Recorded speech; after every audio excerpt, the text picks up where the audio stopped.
Are you ready? Alright, then welcome to 1800. Today you've taken up the position of a lighthouse keeper somewhere along the treacherous English coast. And just to clarify, while you do have some fellow employees, tonight you are the sole caretaker of this particular lighthouse and its grounds. So, good luck. Don't worry though, because your predecessors left you some notes to help ease the transition. The first thing you should know about your new job is that you're not supposed to be down here in the basement very often. The only reason you are right now is to get familiar with some of the equipment, so that when the need arises, you don't waste precious minutes fumbling around in the dark. First, the clockwork mechanism that rotates the lantern every 360 degrees once an hour. It's crucial that this remains well oiled. Failing to do so will result in an incomplete rotation, leaving your light extinguished for some poor sailor's entire watch. Next, there's the wick trimmer, which can be used to keep the oil lamp's wicks to the optimal length. These two tasks combined will be the extent of your mechanical duties, but they're hardly trivial. If anything, they're the easiest part of the job. In fact, the bulk of your responsibilities comes down to three things: tending the fire, keeping the Fresnel lens clean, and watching for ships. And of these, the first two are the least taxing. Tending the fire is more art than science. In theory, your predecessors have given you a detailed schedule of how much oil to add to the lamp each hour and how long the wick should be trimmed every 24 hours.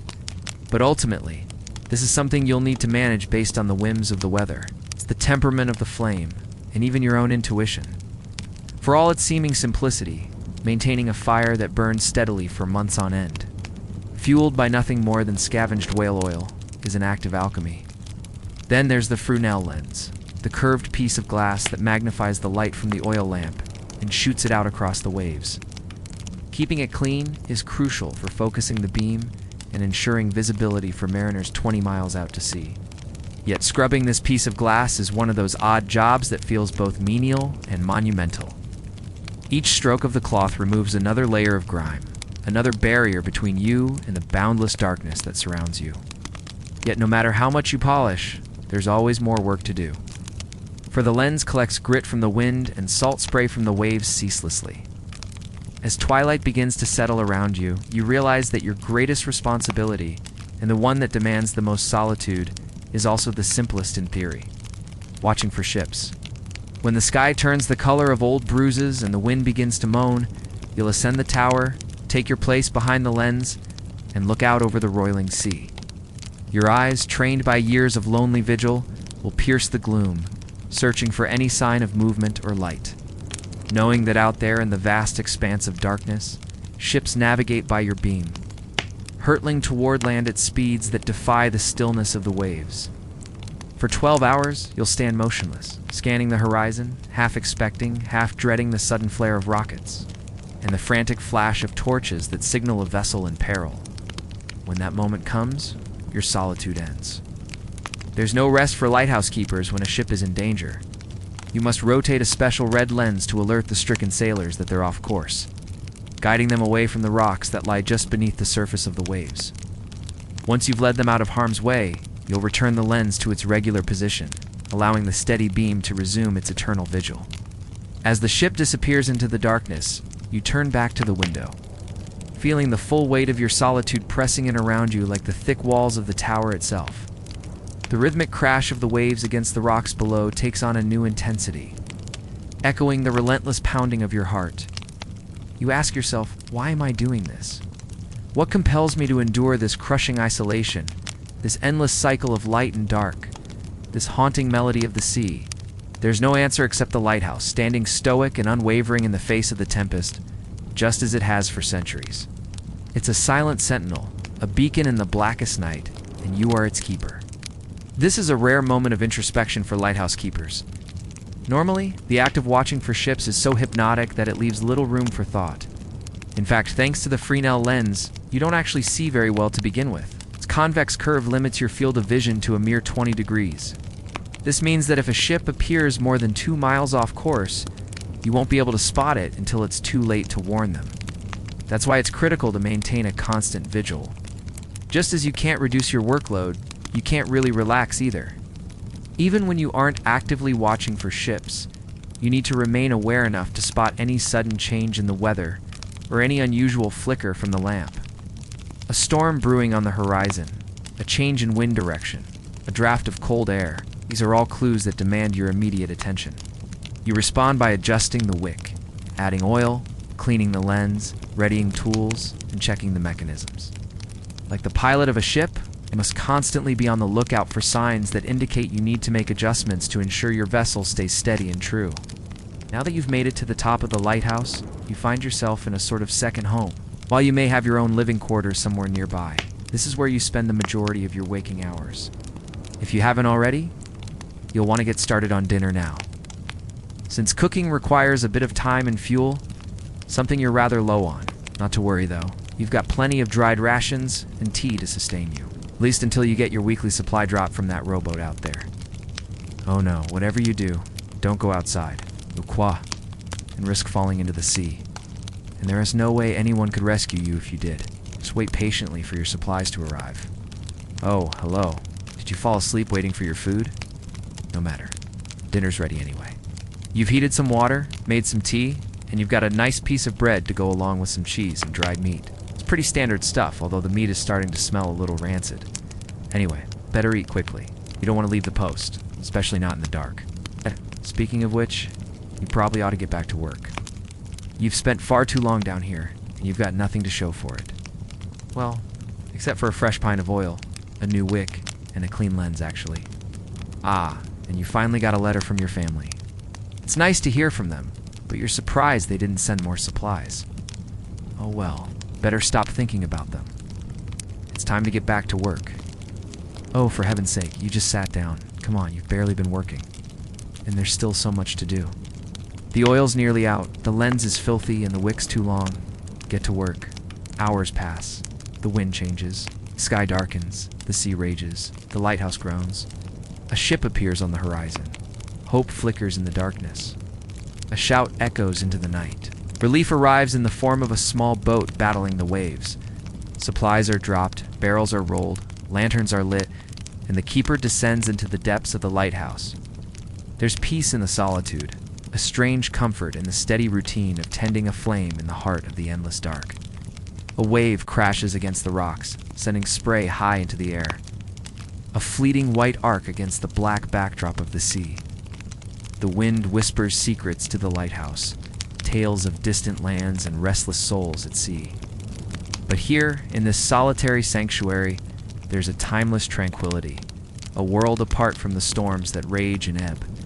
The keeper finds solace in the rhythm of the sea, the pulse of the lighthouse, the comforting glow of a flame that has burned for him long before he came and will continue long after he's gone.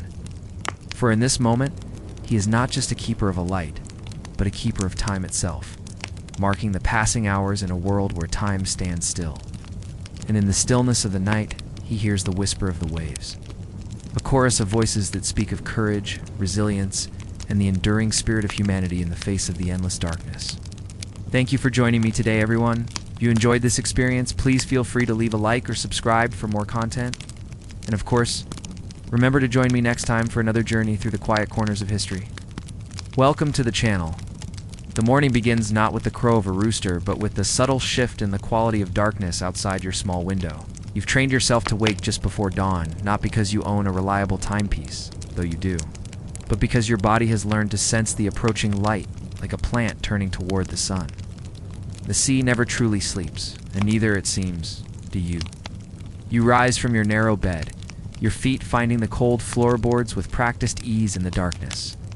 The lighthouse keeper's quarters are spartanly furnished a bed, a small table, a chair worn smooth by years of use, and shelves lined with the practical necessities of your trade.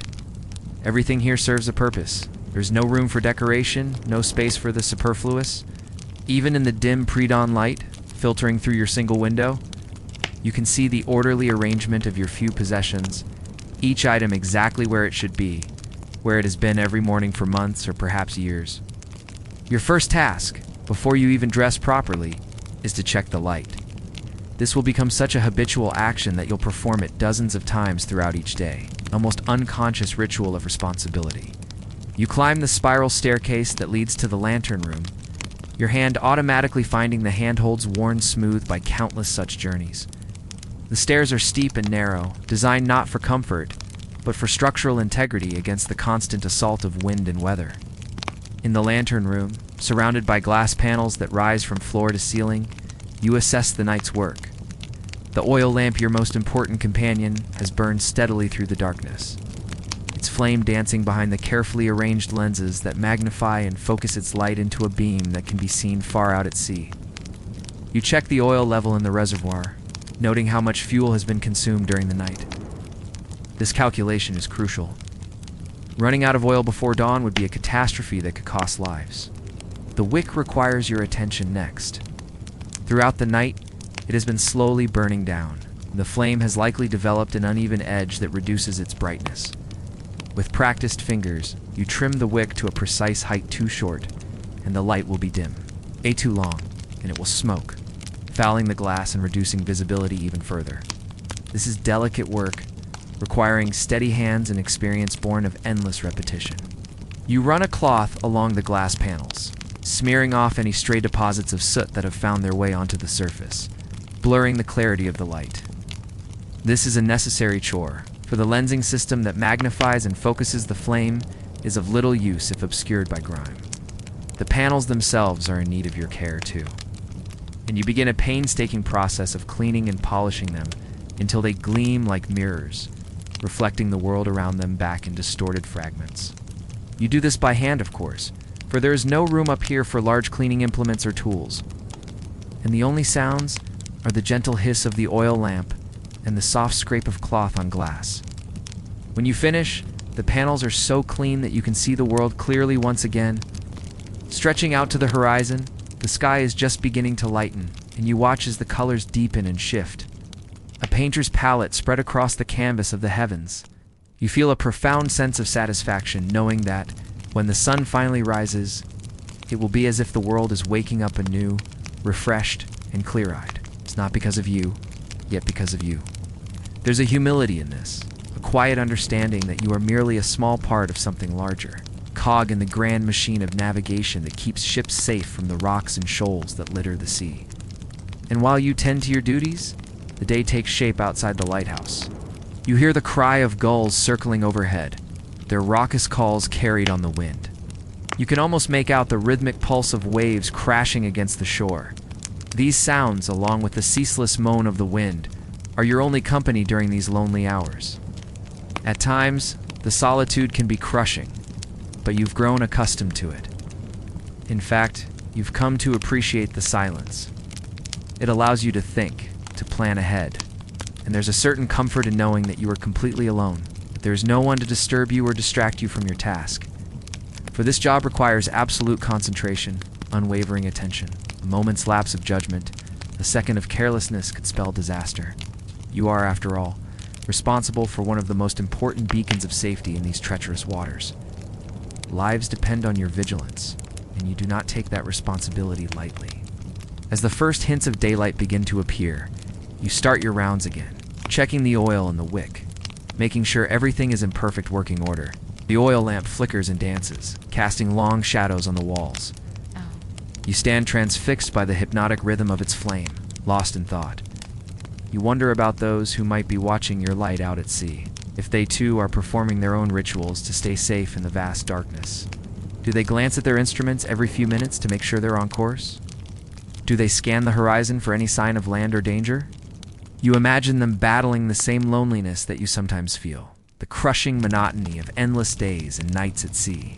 You imagine them too, waiting for the first blush of dawn, hoping for a glimpse of solid ground. The sun finally crests the horizon, bathing the world in golden light. It's a breathtaking sight, one you've witnessed countless times and yet never tire of seeing. Each sunrise is unique, a masterpiece of color and light that reminds you of the beauty of the world. Even in this remote and isolated place, as the lighthouse is bathed in sunlight, you descend the spiral staircase. Leaving the lantern room and its precious cargo of oil and wick and lens behind, you pull on your outer garments, preparing for the day ahead. The routine never changes.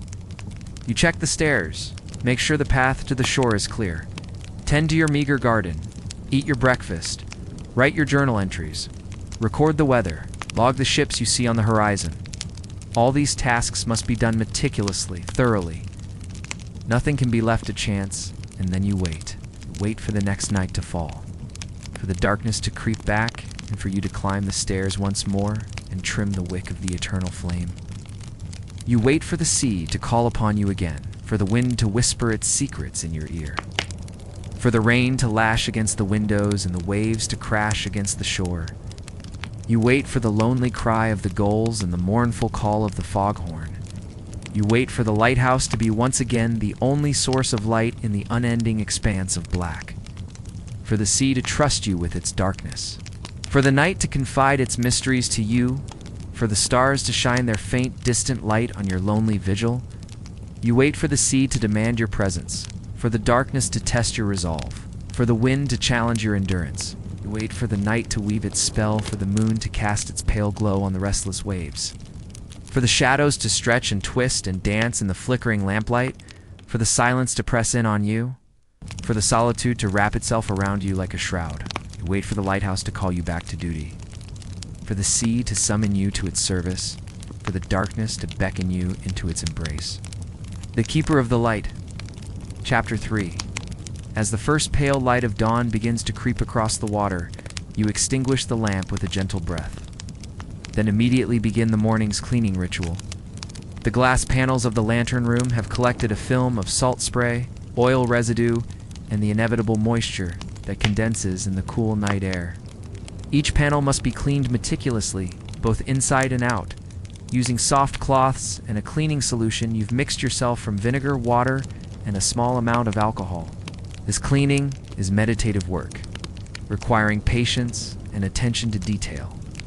You work methodically around the circular room, polishing each pane until it gleams, checking for cracks or chips that might compromise the integrity of the light. The morning sun, climbing slowly above the horizon, helps you identify any streaks or spots you might have missed.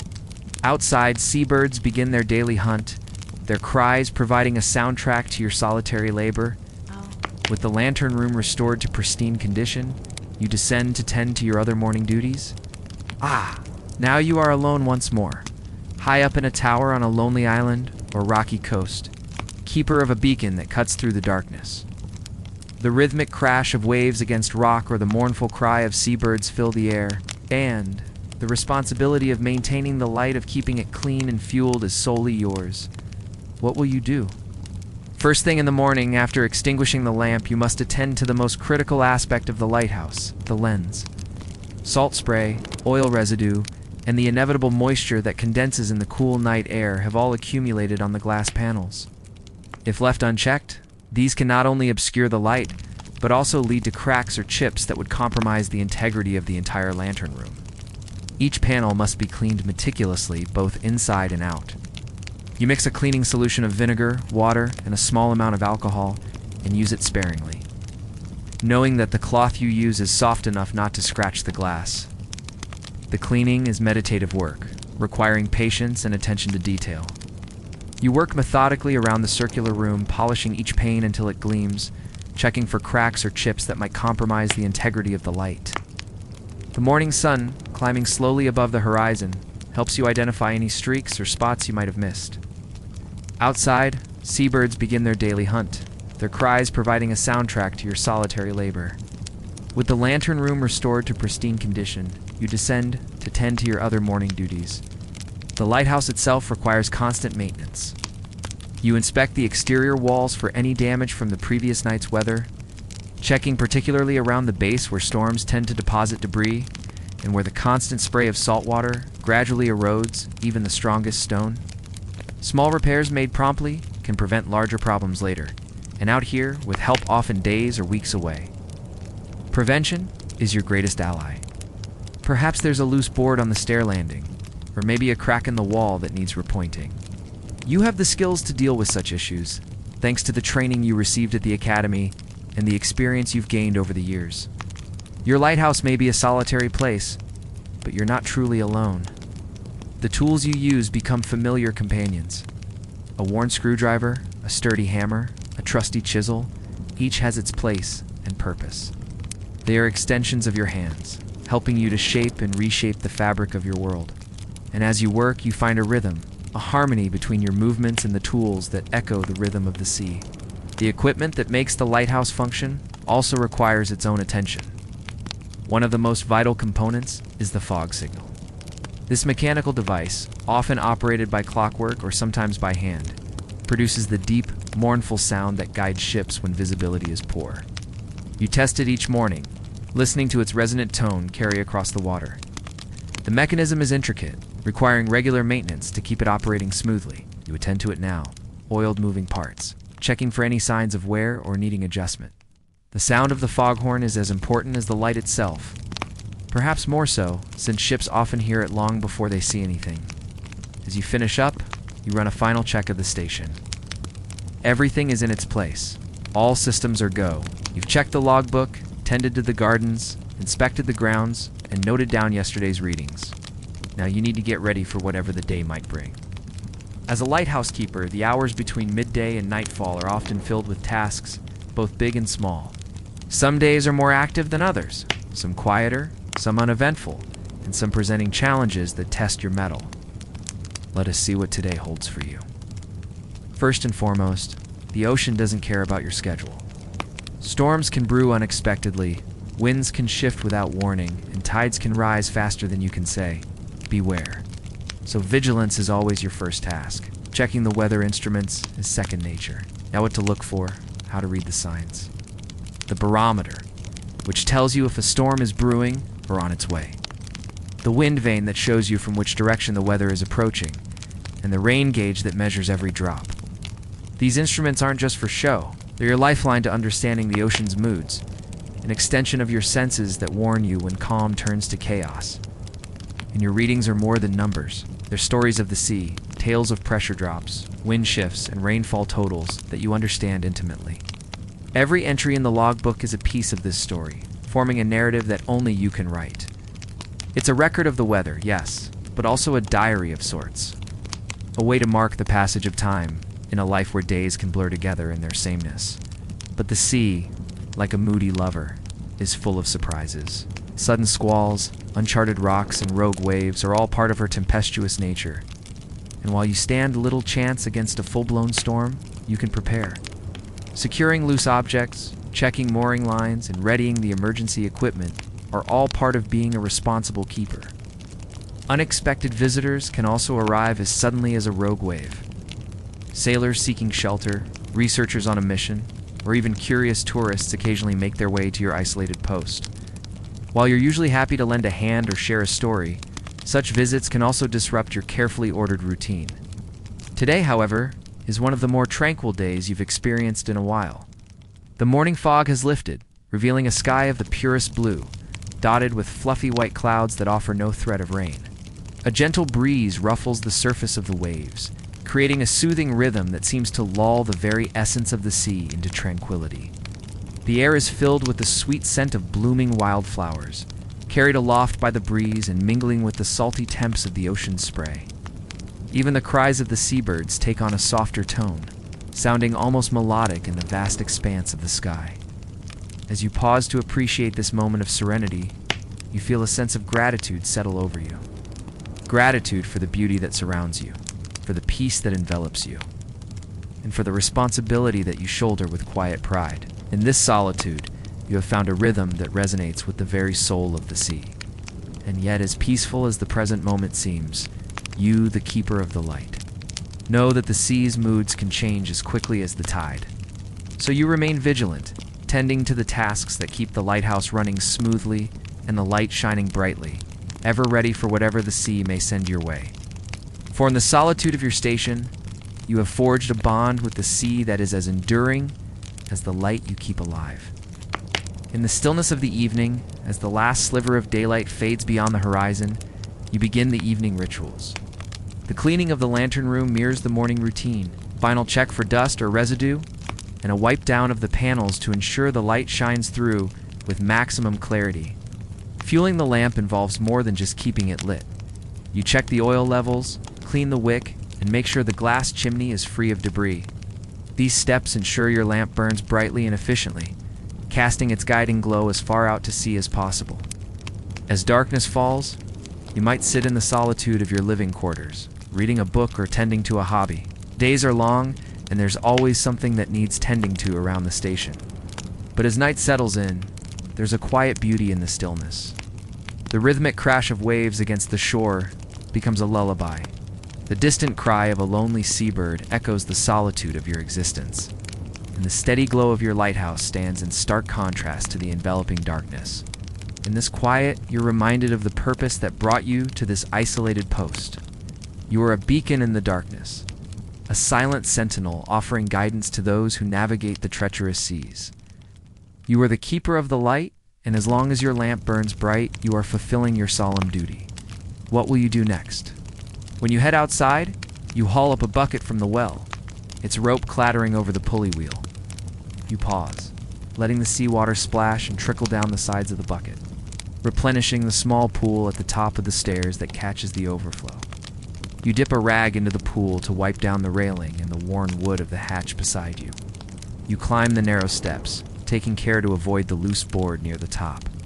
Once you're on the platform surrounding the lantern room, you check the condition of the railing again, running a hand along it to make sure each spike is tight and secure. The railing is more for your own safety than that of any ship passing close to the island. In 1800, the regulations about lighthouse design had not yet specified such features. And anyway, in this remote location, who would come upon your tower unless they were looking for it? Even so, old habits die hard, and you still inspect the lantern room railing every day. Just as you did in those early years after your training, when you had been assigned to a proper station. One with regular ship traffic and a busy schedule of guiding vessels in and out of harbors. Back then, every precaution mattered, every second counted, and you had learned that even small oversights could have fatal consequences. But here, the ships you watch pass are few and far between. A steamer might appear on the horizon once a week, a brigantine or schooner twice a year, maybe a fishing boat or two during the warmer months. When you spot a vessel approaching, you activate your light, if it isn't already burning. The simple matter of lighting a wick and pouring oil onto the flame to keep it going. It burns steadily, casting its unwavering beam out into the night. Sometimes you wonder what those aboard a passing ship make of your light, whether they see it as a comforting beacon, a grave warning, or something else entirely. In this remote location, the light takes on an eerie quality. You often joke with yourself that you are lighting up ghosts, specters of fog and mist, that gather around your island outpost. The thought strikes you that you might be the ghost to those at sea, a spectral presence that appears and disappears according to the whims of the elements. Just as the light has its own life cycle, so does the sea around your island. As the keeper of the light, you have come to understand its moods and rhythms. You know that even the calmest waters can turn violent, and that the most gentle breezes can quickly become howling gales. In this unforgiving environment, you have learned to respect and accommodate nature's cycles. Now, after all these years, you feel a kinship with the sea. Its moods, its relentless motion, its hidden depths, all mere aspects of your own existence. The vastness of the ocean reminds you of the boundless patience required for your solitary vigil. The ever-changing conditions mirror the constant adaptations you have made to your routines and your outlook.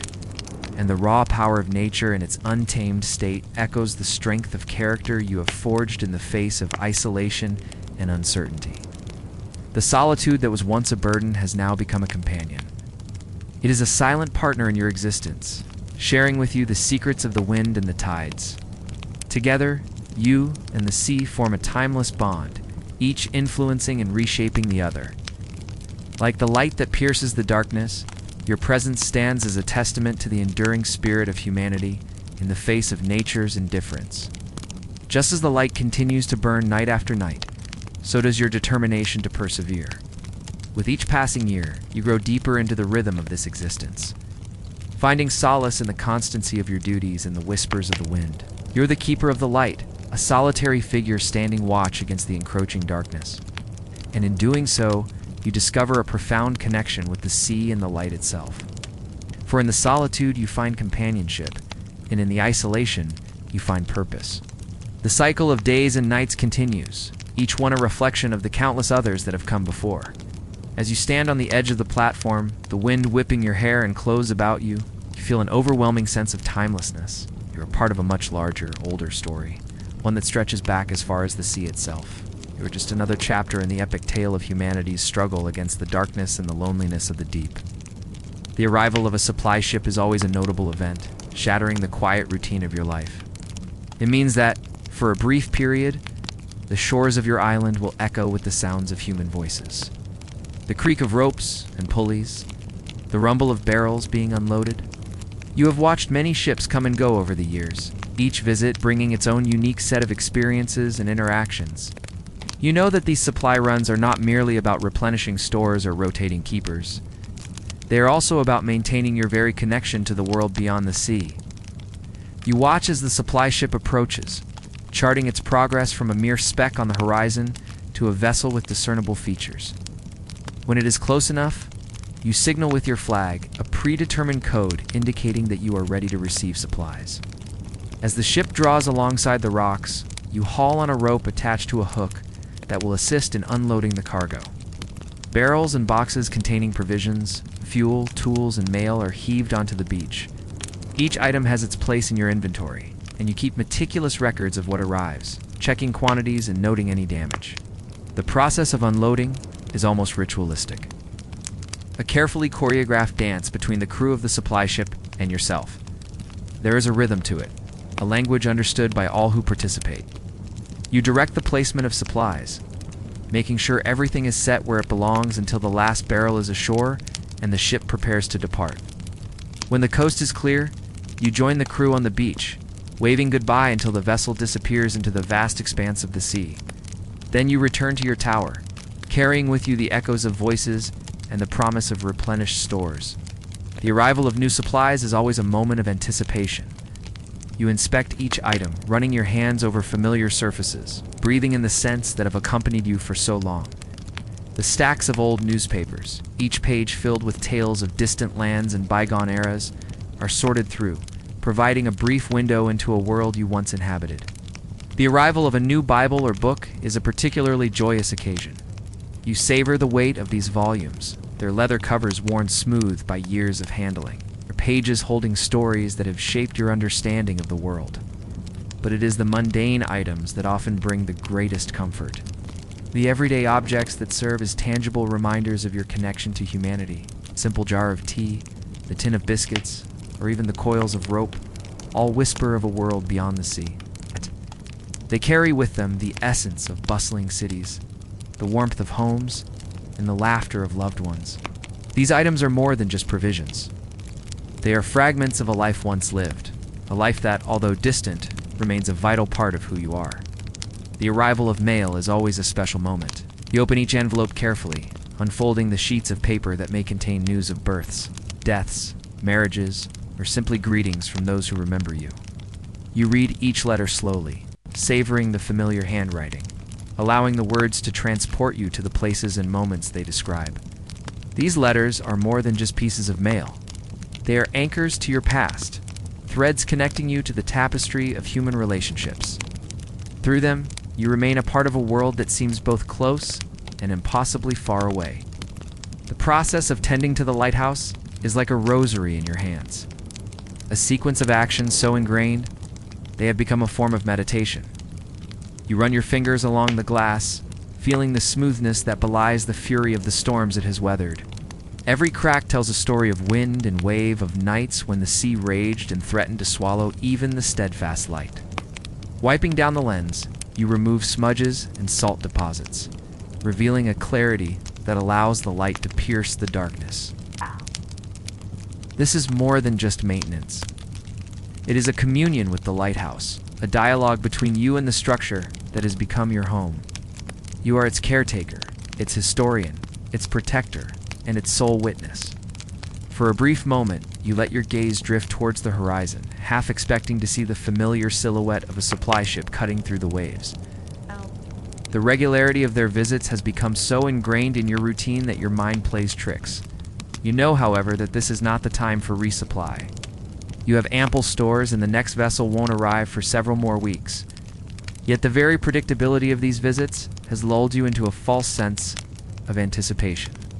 You catch yourself smiling faintly, a habit born from years of companionship with the rhythmic routines of the lighthouse.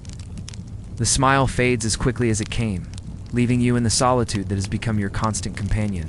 You turn back to your work, knowing that the true rhythm of your existence are marked by the ceaseless pulse of the sea and the steady glow of your unwavering light. It is late in the evening. The duties of the day are done. The stores are accounted for. The fire is banked down in the kitchen, ready for the morning.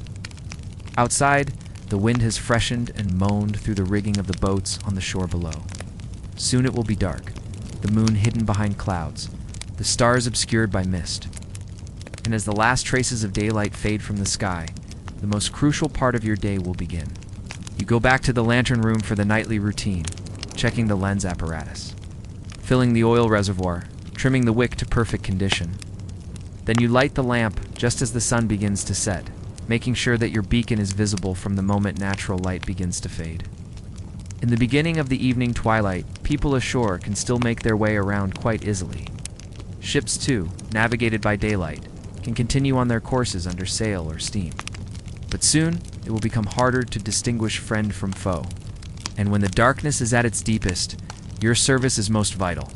It's a half hour before dark now. You can see that the others have finished their chores for the evening and are making ready to come off watch. One of them is your apprentice, there to learn the duties of the station so that one day he can take over your post when you retire. At least you have brought him with you up to this lonely place. Most keepers have to toil in complete solitude, and that can be hard to endure. A good assistant, though, makes the work more bearable and is a comfort if the fog and rain ever keep you from descending the stairs. There's a shout from below, and one of the men hurries up the path. He's come to relieve you for your vigil in the lantern room. You can see that his face is creased with worry. He holds out his hand and shows you a piece of rag tied into a bandage. A nasty gash it is, he says, from stumbling on the rocks. It's nothing more than a scratch, but blood enough to frighten a man. Guess it was old Tom Walker. Saw him staggering down the beach a couple of hours ago. Intoxicated, I'm afraid. He won't be much help around the station in that state. You nod and don't speak. The relief man shivers. Cold tonight, isn't it? You say nothing? Only pull your oilskins tighter against the wind. The relief man turns to leave, then pauses. Say, he asks, did you see anything out there during your watch? Any lights? You look out over the black expanse of sea and tell him, no lights. As you climb the stairs to the lantern room, you hear the boom of the heavy door shutting behind you. The wind rises, and you can hear the sea beating against the shore. The cries of gulls echo eerily across the water. Now that you are alone, you take stock. Once more, the oil level is where it should be, but you pour some more from the reserve can just to be sure. The wick is trimmed perfectly to 1/8 of an inch, and you scrape away any excess wax. With the lens paper, you wipe down each pane of glass until it gleams brightly in the gloom. Then you light the vaporizing lamp, the flame dancing merrily in the draft. From this high place, you can see all around you. There are the cliffs and the churning sea below. Off to the north, the abandoned town is just visible in the gathering darkness. To the south, the next headland hides another lighthouse, its light a friendly presence in the growing blackness.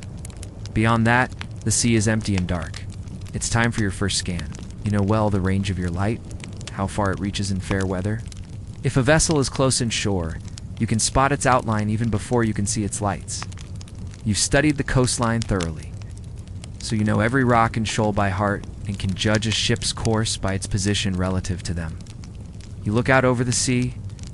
In clear weather, you might see the lights of ships many miles away, but in poor conditions, a vessel might appear suddenly from the darkness, and that requires immediate action. On such a dark night, you might have to trim the wick to let in more air, or even light an extra lamp.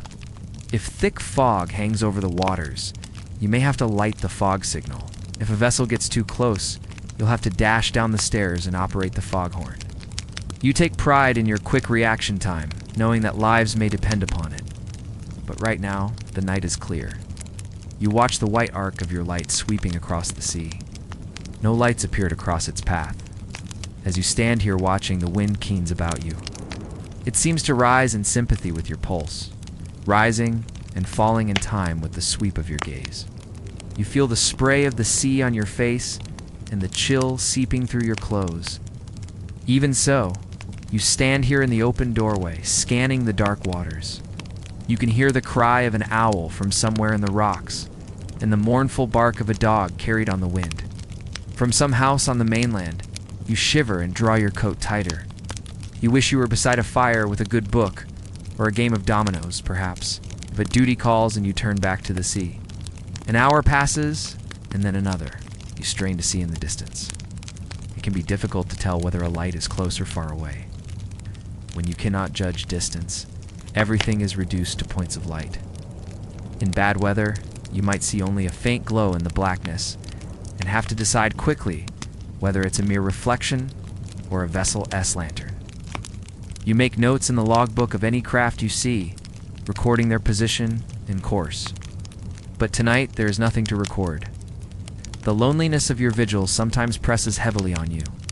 You wonder what your friends are doing at this very moment, if they're sitting by a fire in a warm room, if they're gathered together for a game of cards or a lively discussion, if they're asleep in a cozy bed. You envy them their laughter and companionship, their comfortable beds and fireside chats. Then you think of the purpose of your lonely vigil, the lives that depend on the light behind you. And you remember that it is no small thing to tend this light, to guard these waters. In the end, sleep overcomes you, but it is a restless sleep. By dreams of crashing waves and phantom lights appearing over the dark waters, you awake with a start and climb the stairs to the lantern room. Up here, the air is always fresher, the darkness deeper. It seems to you that you've slept for hours, but it's only been a few minutes. You light a candle and trim the wick of the vaporizing lamp. Then you step outside to scan the horizon once more. The night stretches long and quiet, broken only by the wind and the waves. You spend the time in prayer, reading, or writing letters, or you simply stand at the railing and gaze out at the dark sea. Sometimes you see ships pass safely by, their lights growing larger and then smaller as they follow their courses to distant ports. Sometimes the sea remains empty, and you are alone with your light and your thoughts until dawn begins the cycle once again. And as the first light touches the eastern hills, you know that your duty is nearly over. Soon you will pass the lantern room to your relief, and he in turn will watch over the sleeping town until the next shift. You take a final look at the horizon, half expecting to see some vessels sailing straight for the rocks, but the sea is empty, and the light shines steadily over the dark water, a beacon of hope and safety to those who need it. Your work is done. You lock the door behind you and descend the stairs, the heavy door groaning as it swings shut. The first hint of daylight touches the sky, and the cries of gulls greet you as you come down the path. The other keepers are stirring now, and the day's work will begin again. But first there is breakfast. You hurry down to the kitchen to get some nourishment before the tasks of the day begin anew. This is the rhythm of your days as a lighthouse keeper, a rhythm measured not by the artificial divisions of clock time, but by the natural cycles of light and darkness, tide and weather. The coming and going of ships that depend on your vigilance for their safe passage. It is a life that requires extraordinary dedication, perfect reliability, and a kind of peaceful acceptance of solitude that few people could sustain. You wake up before the sun rises, thankful for the warmth of the bed you share with another. Sleep still, clinging to your eyelids, you stumble to the small kitchen and begin the morning ritual. The careful routine of making breakfast, coffee, whatever else is needed to sustain you through the long hours ahead. Outside, the ocean stretches as far as the eye can see, a restless giant, a constant reminder of the danger that lies just beyond the protective wall that is your home. For you are the keeper of the light, and tomorrow will bring the same tasks, the same responsibilities, the same profound quiet broken only by the wind and the water, and you will meet each day with the same careful attention to detail, the same quiet pride in work that saves lives, the same gentle acceptance of a life lived at the very edge of the world, where your light stands as humanity's small but crucial victory over the darkness of the sea. You have chosen this life, or perhaps it has been chosen for you. Either way, you stand by it now, watching the sun rise over the endless expanse of water, knowing that in the coming hours, the world will rush to meet you halfway. Ships will race across the waves, their horns sounding a brief, sharp staccato of sound against the ceaseless roar of the sea. We'll watch them go, one by one, until the horizon is empty once more. And then you will turn back to your tower, back to the life that is yours, back to the unwavering constancy of duty and solitude, of wind and wave and the light that is your only companion in the unending night. The vastness of the sea can be terrifying, but you are not afraid. You are the keeper of the light, and fear has no place here. Only respect for the power all around you. Just only admiration for the steadfastness of those who came before you. Only gratitude for the quiet heroism of those who, like you, stand watch in the night. The world may not always see you, but you see the world. You see the ships that sail by, the storms that brew on the horizon, the sun setting over the endless sea. And in that constant awareness, in that unwavering attention, you find your purpose, your reason for being. You are the keeper of the light, and as long as you stand here, as long as you tend the flame, the world is a little safer, a little brighter, a little more hopeful. Most people think of lighthouses as silent sentinels, dark and brooding, until some sudden flare of need demands their attention. They're right, of course, for the most part. Days pass, and then weeks sometimes go by without incident. A lighthouse keeper will spend a lonely vigil watching the rhythmic sweep of the sea and sky, reading, writing letters, whittling, or mending nets. But when the call does come, there is no time for hesitation. As we settle deeper into our exploration of lighthouse keeping, imagine yourself transported northward along the English coast, where the North Sea meets the rocky shores of Northumberland. Here on a small island called Longstone stands another lighthouse, tended not by a solitary keeper, but by a family whose name would become forever linked with quiet courage and the salvation of lives from an unforgiving sea. The year is 1838, and 22-year-old Grace Darling has spent most of her life in the rhythms. We've just explored the daily tending of light, the careful watch over dangerous waters, the profound responsibility that comes with being a beacon for those in peril. She is the daughter of William Darling, the keeper of Longstone Light, and her world is even smaller than that of most lighthouse keepers. A rocky outcrop barely large enough for the lighthouse itself, and a small cottage where the family makes their home. Grace's days follow the familiar pattern of lighthouse life, but with the additional responsibilities that come from assisting her father in his duties. She has learned to read the sea as others read books, understanding the subtle signs that indicate approaching weather. The way waves behave differently around the dangerous rocks that surround their island home, the particular quality of light that suggests fog rolling in. From the open ocean, on the morning of September 7th, 1838, Grace wakes to the sound that every lighthouse keeper dreads. The aftermath of a severe storm, the wind has been howling throughout the night, driving rain against the windows of their cottage with such force that sleep was nearly impossible. But now, as dawn breaks gray and sullen over waters still churned white with foam, eerie calm has settled over the sea, the kind of quiet that often follows nature's most violent displays. Grace rises and moves to the window, as is her habit, to assess the morning and check for any signs of damage from the storm. What she sees stops her cold. They're perhaps half a mile away, jutting from the waves, like the broken ribs of some great beast are the remnants of a steamship that has foundered on the Harkar Roxa, deadly collection of jagged stones that have claimed countless vessels over the years. The ship is still, but only because its occupants have fled to the relative safety of the shore. A shout from Grace brings her father to the window. "There are people on the rocks," she cries, her voice tight with urgency. Together, they watch as the castaways struggle to free themselves from the wreckage and haul themselves up onto the narrow ledge of rock where the steamer had grounded. The men are soaked to the bone, their faces pale and drawn with the effort. One, however, is different. A woman struggles, then collapses on the rocks, overcome with exhaustion. All four are in imminent danger of being swept away by the rising tide. Without hesitation, William springs into action. He calls for his two sons, both of whom are out helping their father tend the lighthouse, and tells them to prepare a rope cart for lowering to the stranded passengers. The boys fly into action, doing as they're told, without a moment's thought for the danger that awaits them. Meanwhile, William puts on his oilskins, grabs an axe, and runs out into the blinding rain. Grace watches him go, fear constricting her chest. Then, without a moment's delay, she turns and runs to help her brothers.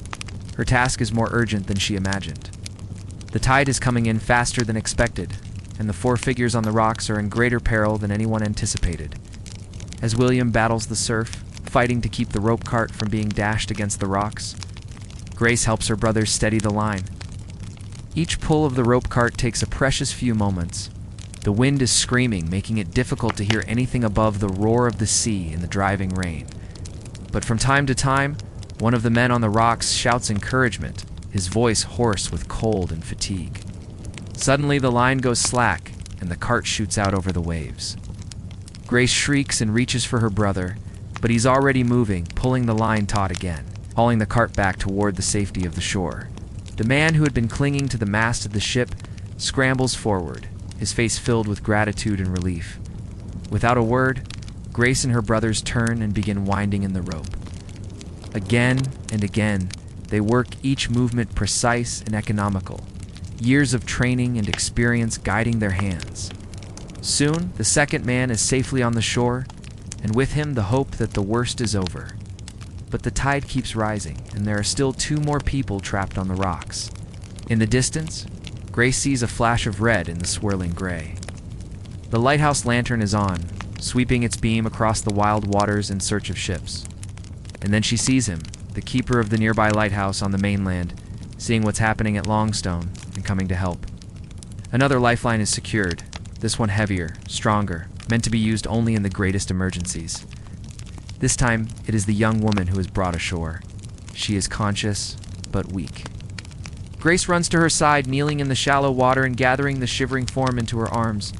She feels no fear now, only purpose. With help from the other women and children gathered on the shore, they get the young woman back to the cottage. By the time the 4th and final survivor is pulled from the wreckage, the tide has risen so high that the only way to reach the remaining 2 is to wade out into the churning water. Fear grips Grace's heart as she watches her father disappear into the gray immensity of the sea. Then, suddenly, he is back, supporting a young boy in his arms. The lad is unconscious but alive. Close behind him stumbles another man, his face etched with fear and fatigue. They have made it. One by one, the survivors are brought inside. The cottage is small, but they make room, laying blankets on the floor for the weary travelers. A fire is lit and warm water and brandy are brought out. The grateful shouts of the survivors mingle with the cheers of the islanders. The storm may still rage outside, but here, in this small, safe place, life is good. It would be easy to assume that the wreck of the Forfarshire was simply an isolated incident, a random event in which a group of plucky lighthouse keepers saved the day. In fact, nothing could be further from the truth.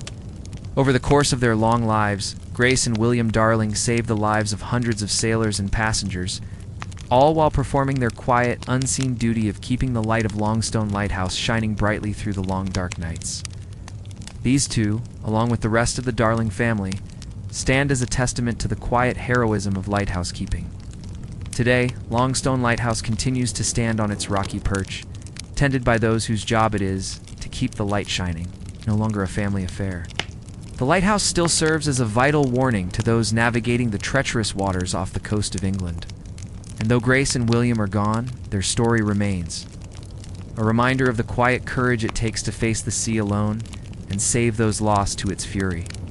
If you enjoyed this episode and would like to learn more about amazing people from history, be sure to subscribe. We bring you new stories each week of fascinating individuals whose lives might just inspire you to do something daring and unexpected. In the opening pages of The Light Between Oceans, Nick Cutter establishes his main character, Gracetown, as someone who thinks in action. The novel opens with Grace calling out to her father, and he comes running because that's what they do. They have a system. When the bell sounds, he runs to her and asks what's happened. And then she tells him, "Look," and points toward the shore, where they see a flare and realize that a ship is in trouble. Without waiting to discuss the situation further or make any kind of plan, Grace and her father go straight to the telescope and look at the ship themselves. And this way of proceeding, acting first and then talking about it later, governs Grace's behavior throughout the entire novel. So when she sees that there are people in the water, that they're stranded on the rocks, that they need help, there's no time to talk. There's no time to think about it. She jumps into action. She just gets into the boat and prepares to go and save them. This may strike modern readers as unusual, but it was completely normal in the early 20th century for women to participate in maritime rescues. In fact, it was expected. If a man was at sea and needed saving, women were willing to put themselves in peril to save him. And if a woman was in distress, men were expected to do the same. It wasn't unusual for Grace to take the rowing boat out alone, even in bad weather. And while we don't know exactly how old she is at the beginning of the book, the fact that she's been married for 4 years and already has a daughter suggests that she's in her early 20s.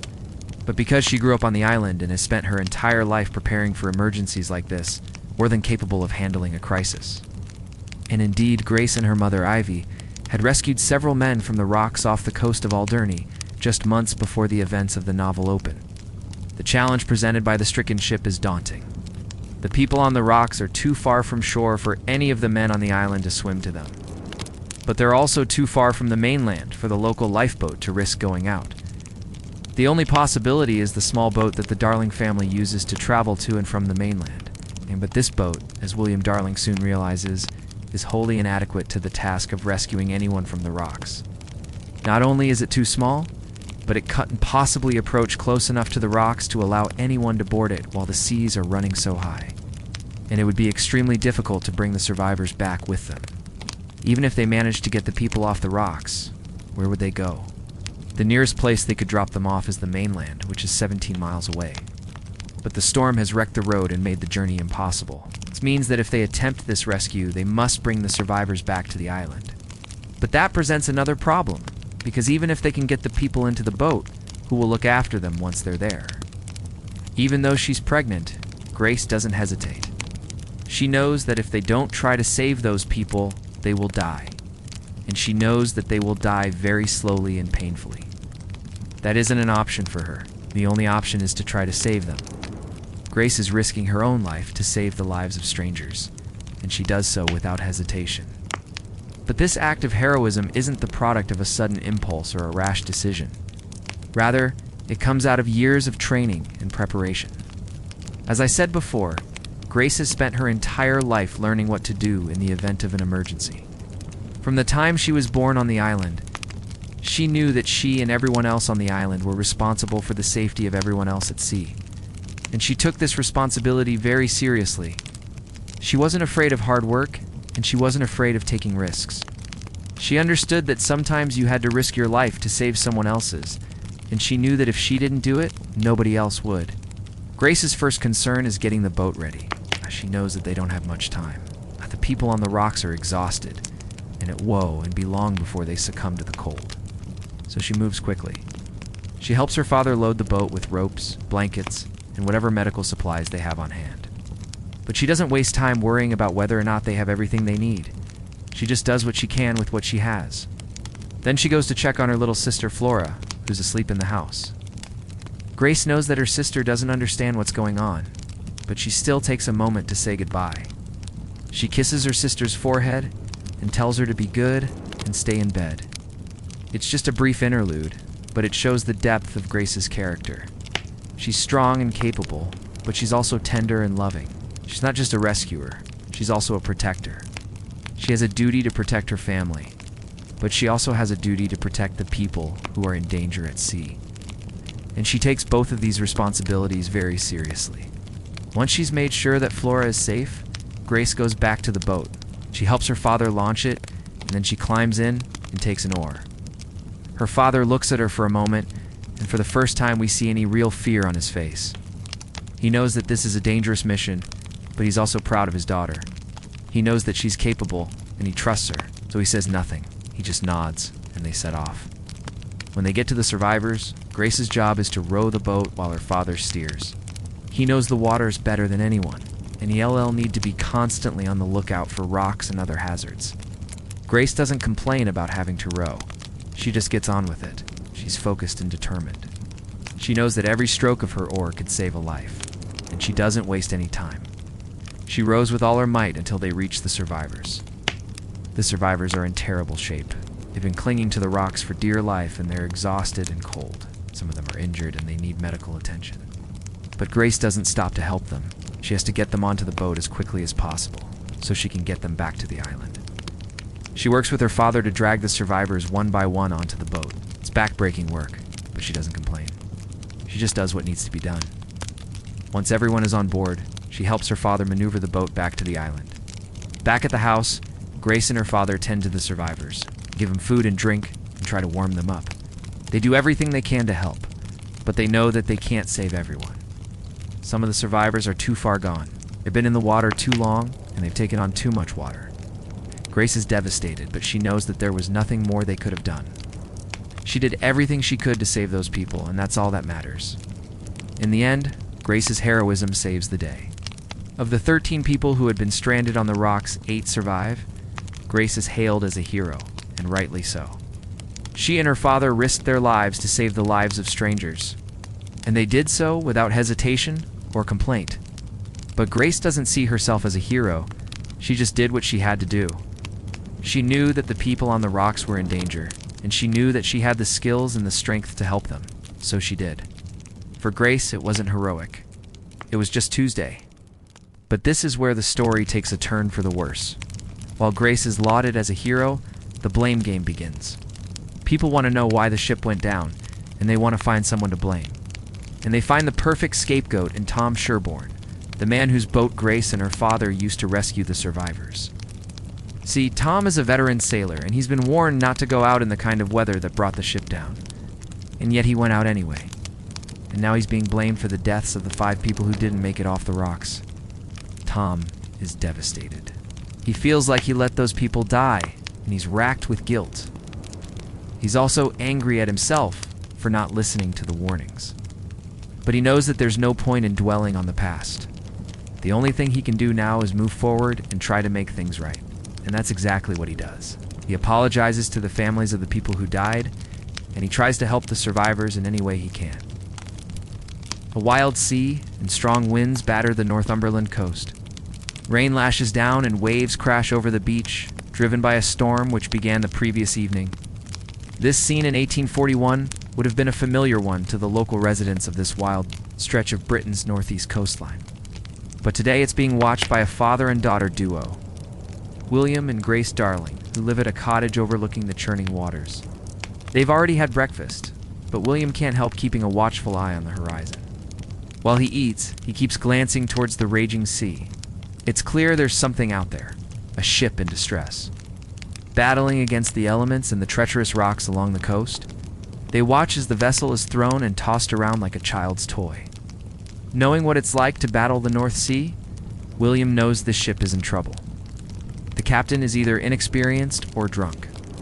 Either way, he's heading straight for certain disaster. William knows he has to do something, but first he needs his daughter to help him get ready. He calls to Grace to come to his side, and together they run to a small shed on the beach. Inside, they quickly prepare their small boat, a 17-foot-long rowing boat named the Hurricane, for the task ahead. The launch itself requires perfect timing. They must wait for the right moment between waves when the water near their landing place is as calm as it will get. William pushes the boat into the surf while Grace steadies it, then leaps in as she begins to row. The sea immediately takes hold of their small craft, lifting it and dropping it with a force that tests both their skill and their courage. Just as they get settled, a wave smashes into the boat, soaking both of them. More importantly, though, the wave knocks Grace's out of the water, sending it spinning away from the boat. Luckily, William is able to grab hold of it before it drifts too far away, and he manages to pull himself back into the boat. Now missing an oar, they must make the best of their situation if they're going to reach the stricken ship. William helps Grace stabilize the boat as best he can, leaning out to counterbalance as she rows. They wait for a lull in the waves, then begin to move further out to sea, battling against the wind and rain to reach the struggling vessel. As they battle to stay afloat, they can see the ship up close, realize the gravity of the situation. The Forfarshire was a substantial vessel, carrying both passengers and cargo, but the sea has treated it like a child's toy, breaking it apart and scattering pieces across a wide area. Sight that greets them at the wreck site confirms their worst fears. The stricken vessel lies smashed against the rocks, broken in half. Tattered sails hang from the wreckage like shrouds, flapping sadly in the wind. Of the Forfarshire's crew of 66, only a handful have survived the night, clinging to the wreckage or bobbing in the water. Despite the danger, Grace and her father push on, reaching the first survivor. A man clings to a rock, battered by waves, chilled to the bone. Salt spray stings Grace's face, and wind whips her hair around her head as she leans over the side of the boat, trying to get the man on board. She can't let go of the oars, though, or the boat will drift away from the wreckage. So instead, she grabs hold of the man's coat and pulls him towards the boat. With William's help, they get him onto the floor of the boat. But with each passing moment, more survivors call out for help from the rocks and twisted metal of the wreckage. With several survivors on board, Grace and William make the difficult decision to leave the scene. The longer they stay, the more people they risk injuring or even drowning themselves trying to save others. Plus, they need to get these people back to safety as soon as possible. William helps those in the boat to steady themselves, while Grace continues to row. Despite their small size, the hurricane plows through the waves, battling the storm as it carries its precious cargo back to shore. Once safely ashore, they discover that 2 of the survivors have passed away, succumbing to exposure and injuries sustained during the shipwreck. The rest are cold, hungry, and scared, but alive thanks to the quick reactions of the heroic pair. News of their actions spreads like wildfire, and soon they're regarded as heroes. Queen Victoria herself sends word that she'd like to meet them, inviting them to Buckingham Palace to be formally thanked for their bravery. However, Grace and her father decline the invitation, choosing to live out the remainder of their days in relative peace on the rugged coast of Northumberland, happy in the knowledge that they saved as many as they could. But Grace and her father weren't done just yet. Over the years, they continued to put to sea whenever they heard cries for help. In total, they saved over 900 people from the treacherous waters off the coast of England. Now it's time for you to help us save this video. But what about the others? They had to be brought back. The boat could not safely carry all 9 people on the first trip back to the lighthouse, so 4 were left behind. 3 men and 1 young woman. "I'll go with you," said the young woman. "No, you stay here," said her companion. "You're too weak. We'll come back for you as soon as we can." The first trip was hard enough under the conditions. It was difficult to maneuver the boat with 4 people on board. With only 4 people, though, the craft was light and it moved swiftly through the water. Grace kept a steady rhythm, her powerful arms pulling the oars through the water with ease. Her father directed them, shouting encouragement over the noise of the wind and the waves. The sea was rough, the waves high, and the spray from the breaking waves fell like icy needles on those in the boat. But Grace did not falter. Back at the lighthouse, Thomasine watched the boat disappear into the storm. She knew the risks her daughter and son-in-law had taken. But she also knew they would not have undertaken this perilous journey if they did not believe it was necessary. She had seen the determination in Grace's eyes when she left. The same look that had been on her face when she set off to sea for the first time as a lookout on the Mercy. Thomasine turned back to the fire, just trying to ignore the gnawing anxiety in her gut. In the distance, she heard the crack of thunder, and the first drops of rain began to fall. The sky was darkening. The storm was returning. An hour passed, then 2. Still there was no sign of the boat. Just before dusk, Thomasine began to worry. Had they made it back? Was everyone all right? Suddenly a cheer went up from the shore. The boat had returned. Relief washed over Thomasine, but it was quickly replaced by worry. Why were there only 4 people in the boat? Where were the others? Before anyone could answer her unspoken question, Grace was ashore and kneeling beside the fire. She had made it. Grace's face was pale, her teeth chattering. She pulled off her sodden outer clothing, revealing the extent of her ordeal. Her body was bruised and cut. Blood mixed with seawater ran down her legs and arms. Thomasine rushed to her side, helping her to remove the rest of her clothing, which was torn and tattered. Then she wrapped her daughter in a blanket and led her to the cottage. Inside the cottage, Thomasine prepared hot soup and fresh bread. While Grace changed into warm clothes, Grace joined her mother and the others by the fire. They were too weak to do much other than eat and sleep. As the evening wore on, Grace continued to shiver. Her teeth chattered uncontrollably. The others, too, seemed weak and subdued, their faces drawn and haggard. Grace tried to speak, but her voice was hoarse and cracked.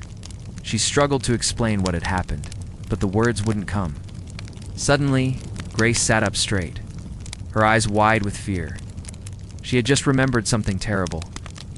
5 people still remained on the rocks. They had been too weak to make the journey back on the first trip, but they would need rescuing now. Grace looked at her father. "We have to go back," she said urgently. Her father nodded grimly. He knew what he had to do. The storm had worsened during the night. Heavy rain lashed against the windows and the wind howled like a wounded animal. Waves crashed against the shore, sending spray high into the air. The wind threatened to tear the roof from the cottage as Grace and her father hurried to the shore. Battling the wind and the rain, the sea was a raging torrent. The boat tossed and turned on the surface like a leaf in a stream. Even so, they had to go. There was no choice. They could not leave the 5 people stranded on the rocks. This time, 8 people climbed into the boat. It was too heavy. The boat was in danger of capsizing. With 8 people in the boat, Grace and her father struggled to keep it upright. Every wave that hit the boat threatened to swamp them. They fought back, straining every muscle in their bodies. The rain beat down on them, soaking their clothes and chilling their skin. But they did not care. They had to get to the people on the rocks. One of the people on the rocks was a woman holding her infant child. Both were soaked to the bone, their clothes clinging to their emaciated bodies. The baby cried, its thin limbs flailing in the air. The woman screamed for help, her voice hoarse and ragged. Grace and her father worked together to get the woman and the baby into the boat. The journey back to the lighthouse was longer this time, filled with more peril. The boat was overloaded and it rode low in the water. Every wave that crashed over the bow threatened to swamp them, but Grace and her father battled on, their muscles screaming in protest. The wind and the rain did not let up. It seemed as if the storm would never end. But eventually, through sheer grit and determination, Grace and her father reached the lighthouse with all 8 survivors. 9 people owed their lives to Grace's skill and endurance. Yet when they reached the lighthouse, she did not pause to bask in the glow of their gratitude. Instead, she hurried to see to the needs of the survivors, making sure they were warm, fed, and rested. Only then did she allow herself to think about the danger she had faced, the strength she had shown. The next morning, the survivors were gone. They had been taken off by a rescue boat that had arrived in the first light of dawn. The lighthouse was quiet again, the only sound the cry of gulls and the crash of waves against the shore. Grace stood at the window, watching the boat disappear into the distance. She was tired, her body aching from the ordeal. But there was a lightness in her heart. She had done her duty, and the survivors were safe. Our narrative now shifts to the aftermath of the dramatic rescue, a period that unfolded at a slower pace than the preceding events. The storm had passed, but its echoes lingered. Grace, along with the rescued sailors, remained at the lighthouse for several days. They were, as they say, holding operations until the weather on the mainland would permit a transfer. For Grace, this meant a continuation of her usual routines, tending the light, maintaining the equipment, and keeping watch over the very waters that had just displayed their fury so dramatically. It's important to note that the full account of the rescue would interreach the broader public for some time. News traveled slowly in 1838, so for the moment, the drama was confined to the small community of islanders and the local mainland, where word of the lighthouse keeper's daughter's heroism spread through word of mouth and local newspapers. However, as weeks turned into months, the story began to take on a life of its own. Artists eager to capture a moment of daring heroism immortalized her in paintings. Poets wrote verses celebrating her courage, and the public imagination, always keen on a tale of selflessness and bravery, seized upon the story, elevating Grace to the status of a national heroine. This sudden surge in popularity was not entirely unwelcome. People sent her books, flowers, even monetary rewards. Local organizations presented her with sums of money, and grateful members of the public sent her gifts by mail. Among these were 2 silver dessert spoons presented by the crew whose lives she had helped save. Each spoon bore an inscription that read, "Presented to Miss Grace Darling," by the surviving members of the Foreshore as a slight token of their admiration and gratitude for her kind and heroic services on board. October 1838. These tokens of appreciation, while deeply touching, were not things that Grace would have personally sought after. For her, the true reward lay in the safety of the ships that passed by the light and the knowledge that the lives of those at sea were just a little bit safer, thanks to the diligence of her and her father. However, the recognition did not end there. Letters arrived from all corners of Britain, and even from as far away as Australia. One such letter came from a Mrs. Austen, who signed herself as a mother and a sister. This woman had heard Grace's story and was moved not only by the bravery displayed, but also by the quiet heroism of everyday life that the young woman embodied. She wrote, "My dear Miss Darling, when my children ran to me this morning, their eyes sparkling with delight to tell me that you were coming to Newcastle, I felt a wish. A very ardent wish to see you myself, to clasp you in my arms, and to thank you for having reflected so much credit on humanity and our sex." The letter continued, "You have indeed set an example which all women should copy, and I feel myself most anxious to know you. You are quite a heroine. Oh, what a pity that we are not better acquainted. Believe me, Miss Darling, yours will be a bright example to many a young female mind. May God Almighty bless you, and may He grant to you all that your heart can desire or your soul can aspire to." This outpouring of emotions was typical of the many letters that Grace received during this time. They were filled with admiration, awe, and even some level of envy. Mrs. Austen's letter, however, went beyond the usual adulation. In it, there was a genuine attempt to understand the character of this young woman who had captured the public's fancy, and in doing so, it reflects a truth about Grace Darling that extended beyond the dramatic rescue. It was not merely that one-time act of heroism that made her a heroine, but the embodiment of certain qualities that were universally admired. In the days following the rescue, as Grace settled back into her routine, a portrait of her painted by an artist named George Henry Lewis was circulated and became widely reproduced.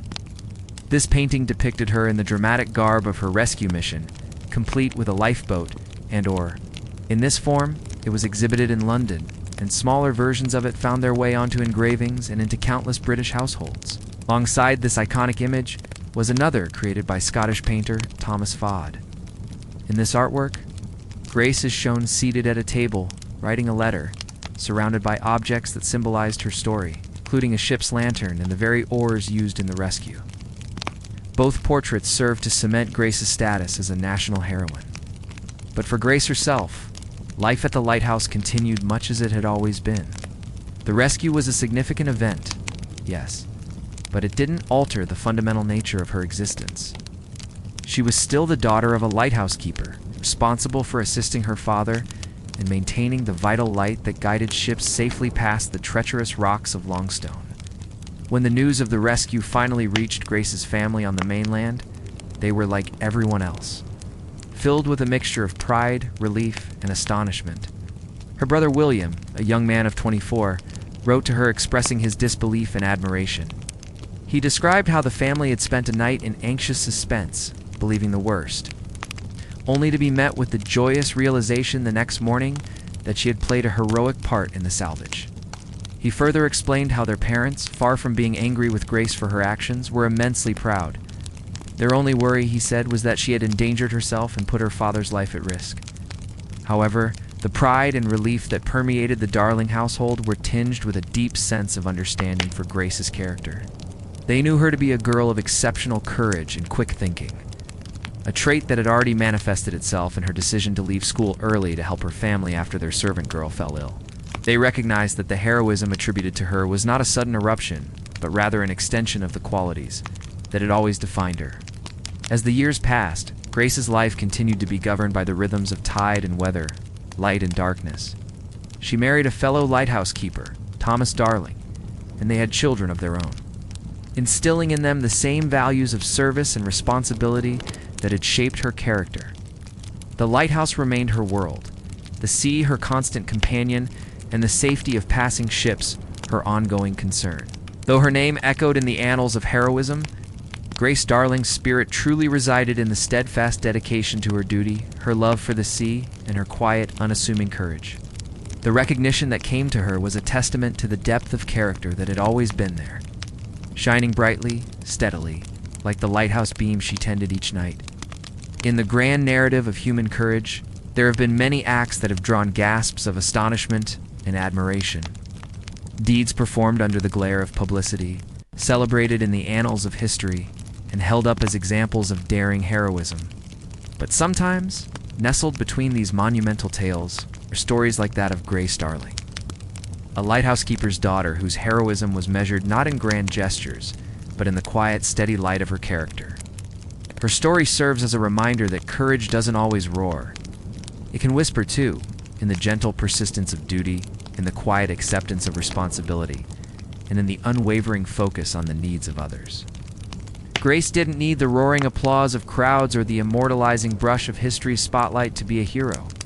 She found her validation in the safety of ships that navigated the treacherous seas, guided by the very lighthouse that she helped tend.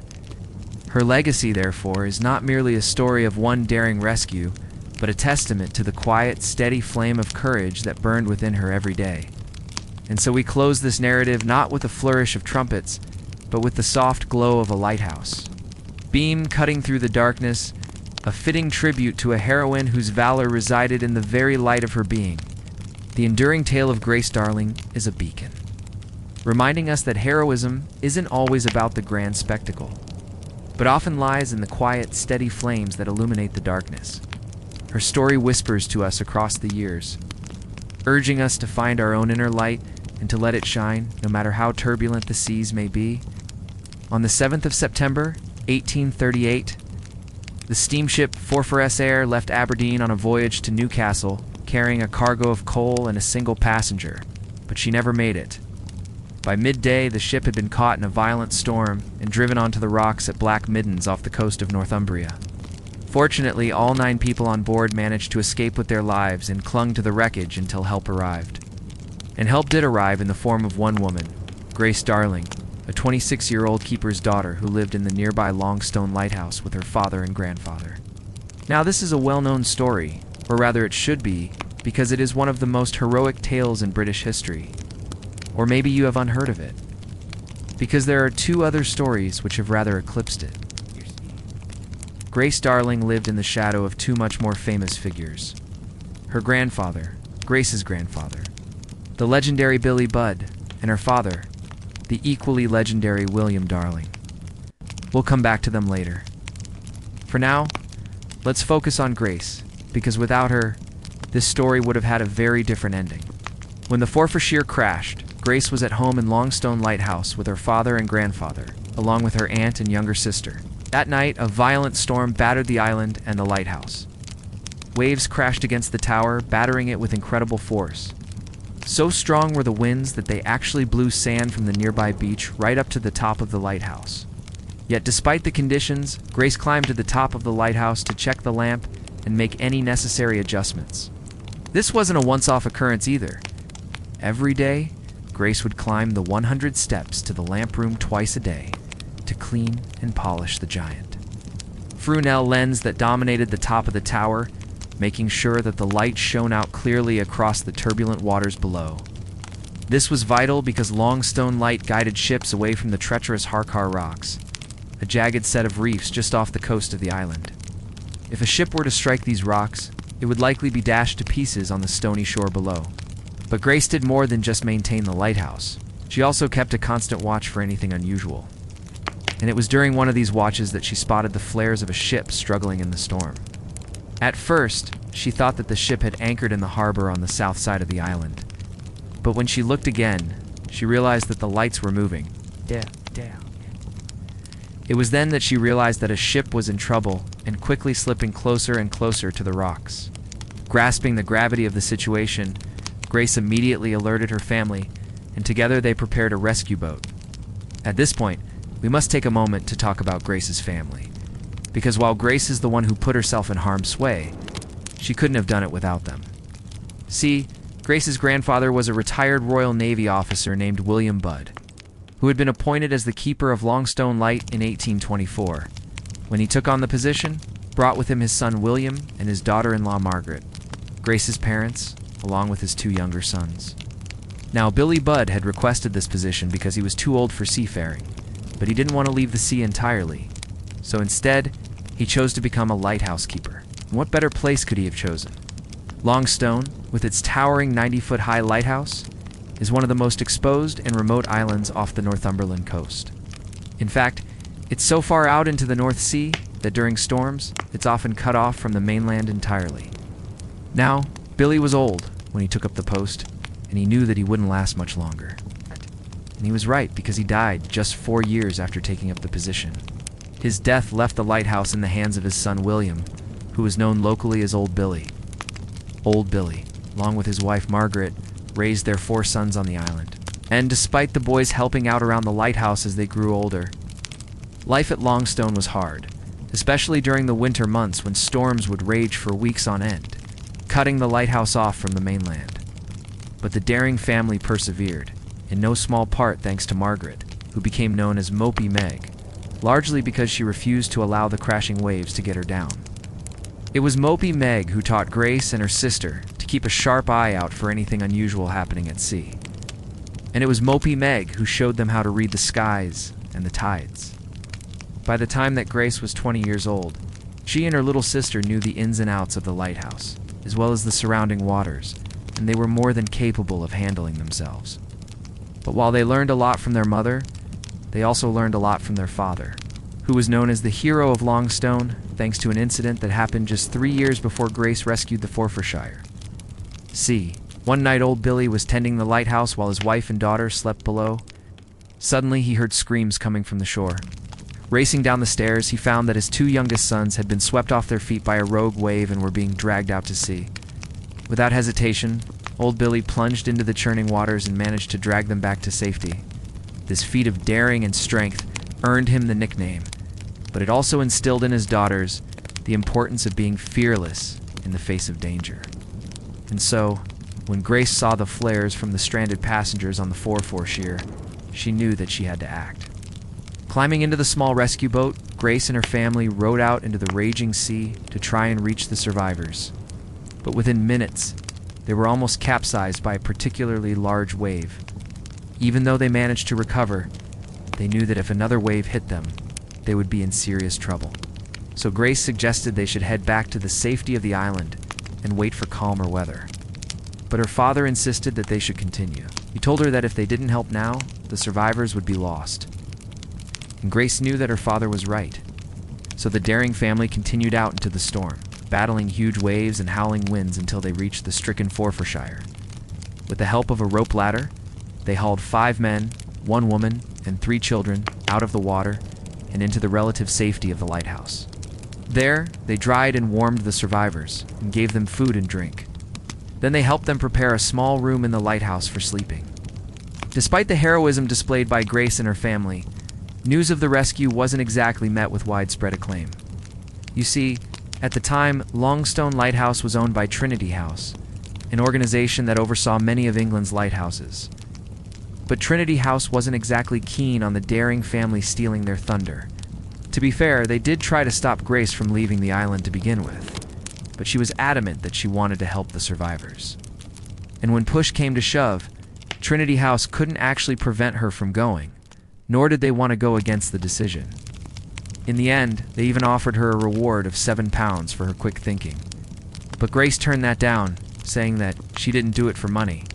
However, Trinity House's reluctance to publicize the story might have had something to do with the fact that old Billy had been fined £5 earlier in the year for making repairs to the lighthouse without permission. Even so, the story eventually got out, and people began calling Grace Darling a heroine.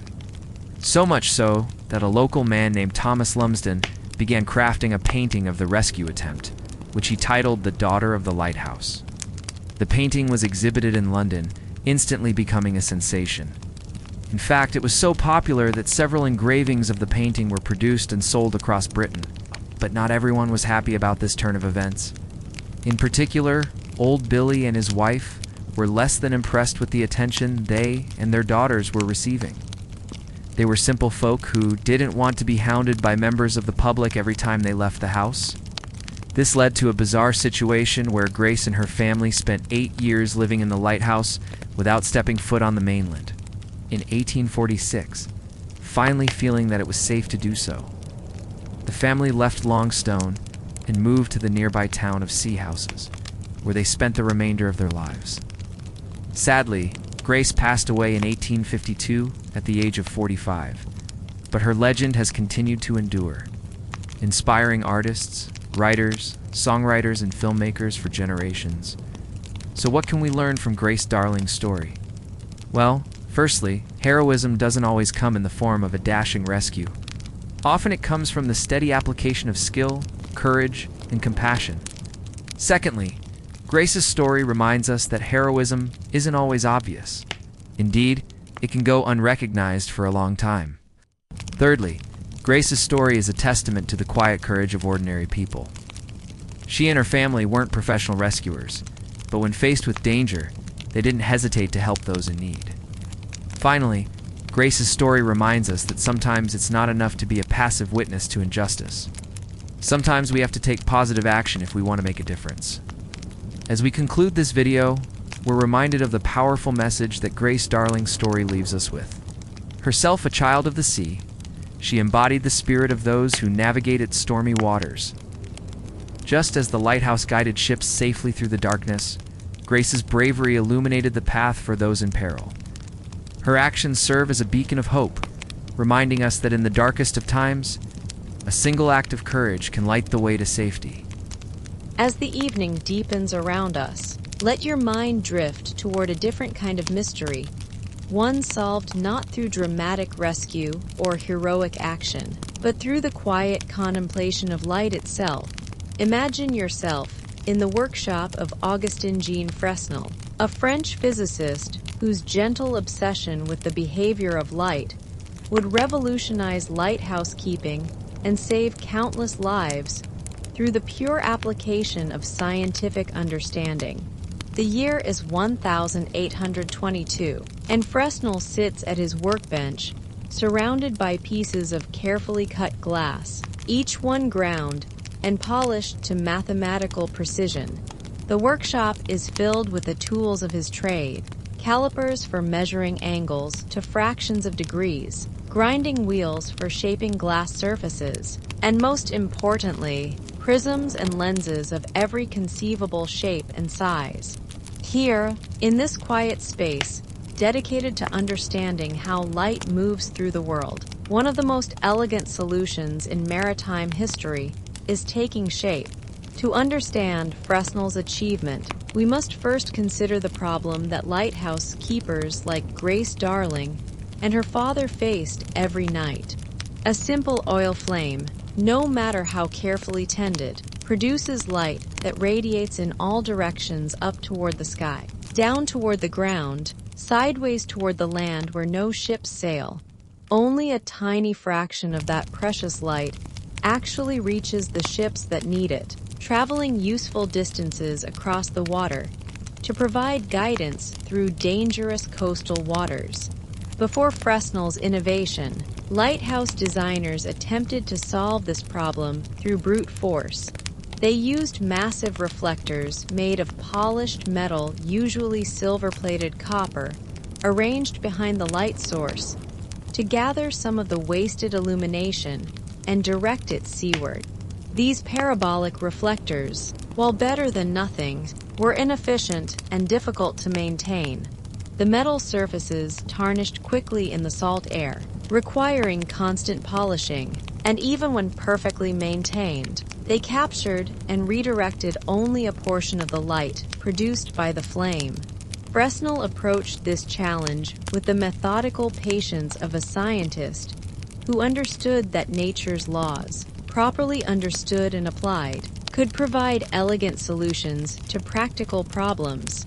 He began by studying exactly how light behaves when it encounters different materials, how it bends when passing from air into glass, how it reflects from polished surfaces, and most crucially, how multiple light rays can be combined and focused to achieve effects impossible with simple mirrors or single lenses. The principle underlying Fresnel's breakthrough is both simple and profound. Instead of trying to capture light after it has already scattered in all directions, he designed a system that would guide the light from the moment it left the flame, channeling it through a carefully arranged series of glass elements that would bend, focus, and direct virtually every ray toward the horizon where ships needed to see it. The Fresnel lens, as his invention came to be known, consists of a series of concentric glass rings, each one precisely angled to capture light from the central flame and redirect it horizontally. The rings are arranged in a pattern that resembles a giant glass beehive, with the light source positioned at the exact center.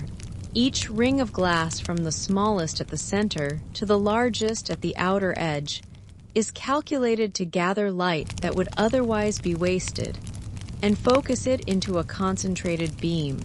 But Fresnel's genius extended beyond simple focusing. He understood that different parts of the lens system needed to handle light differently depending on the angle at which rays approached each glass element. The central portion of the lens uses a traditional convex shape to gather and focus light directly. The upper and lower portions, however, employ a more complex design, a series of prismatic rings that capture light traveling at steep angles upward or downward, and bend it back toward the horizontal plane. The manufacturing of these lenses required precision that pushed the glass-making technology of the early 19th century to its limits. Each glass element had to be ground and polished to tolerances measured in fractions of millimeters. The angles had to be perfect, the surfaces flawless, the assembly precise beyond anything previously attempted in lighthouse construction.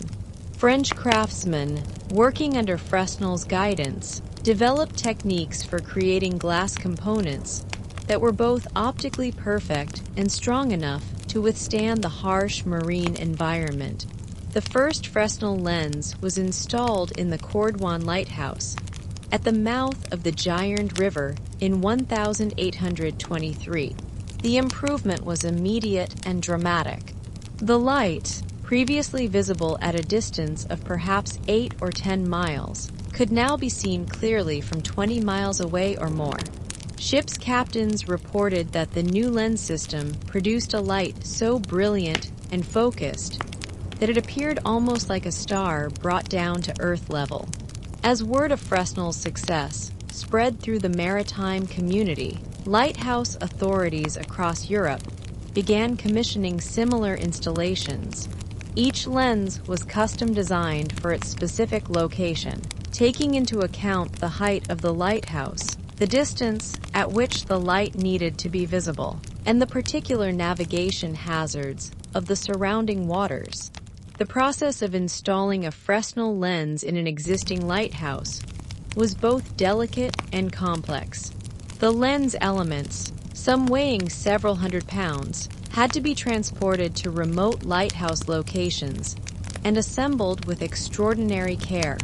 The central flame had to be positioned with millimeter precision at the lens's focal point too close or too far, and the carefully calculated light paths would be disrupted, reducing the system's effectiveness. Once installed, these lens systems required a new level of care and maintenance from lighthouse keepers. The glass surfaces, with their complex curves and angles, collected salt spray, dust, and oil residue more readily than simple flat windows. Cleaning required special techniques and tools, soft brushes for the prismatic surfaces, carefully formulated cleaning solutions that wouldn't damage the glass, and gentle polishing cloths that left no scratches or residue. The keepers learned to work methodically around the lens assembly, cleaning each element systematically, while being careful never to disturb the precise alignment of the components. A single glass ring knocked out of position could create a dark sector in the light pattern, potentially leaving ships without guidance in a crucial area of the surrounding waters. The beauty of the Fresnel lens extended beyond its purely functional aspects. During daylight hours, when the central flame was extinguished, the lens assembly created a spectacular display of prismatic effects. Sunlight entering the lantern room would be broken into rainbows by the precisely angled glass surfaces, filling the space with moving patterns of colored light that shifted and changed as the sun moved across the sky.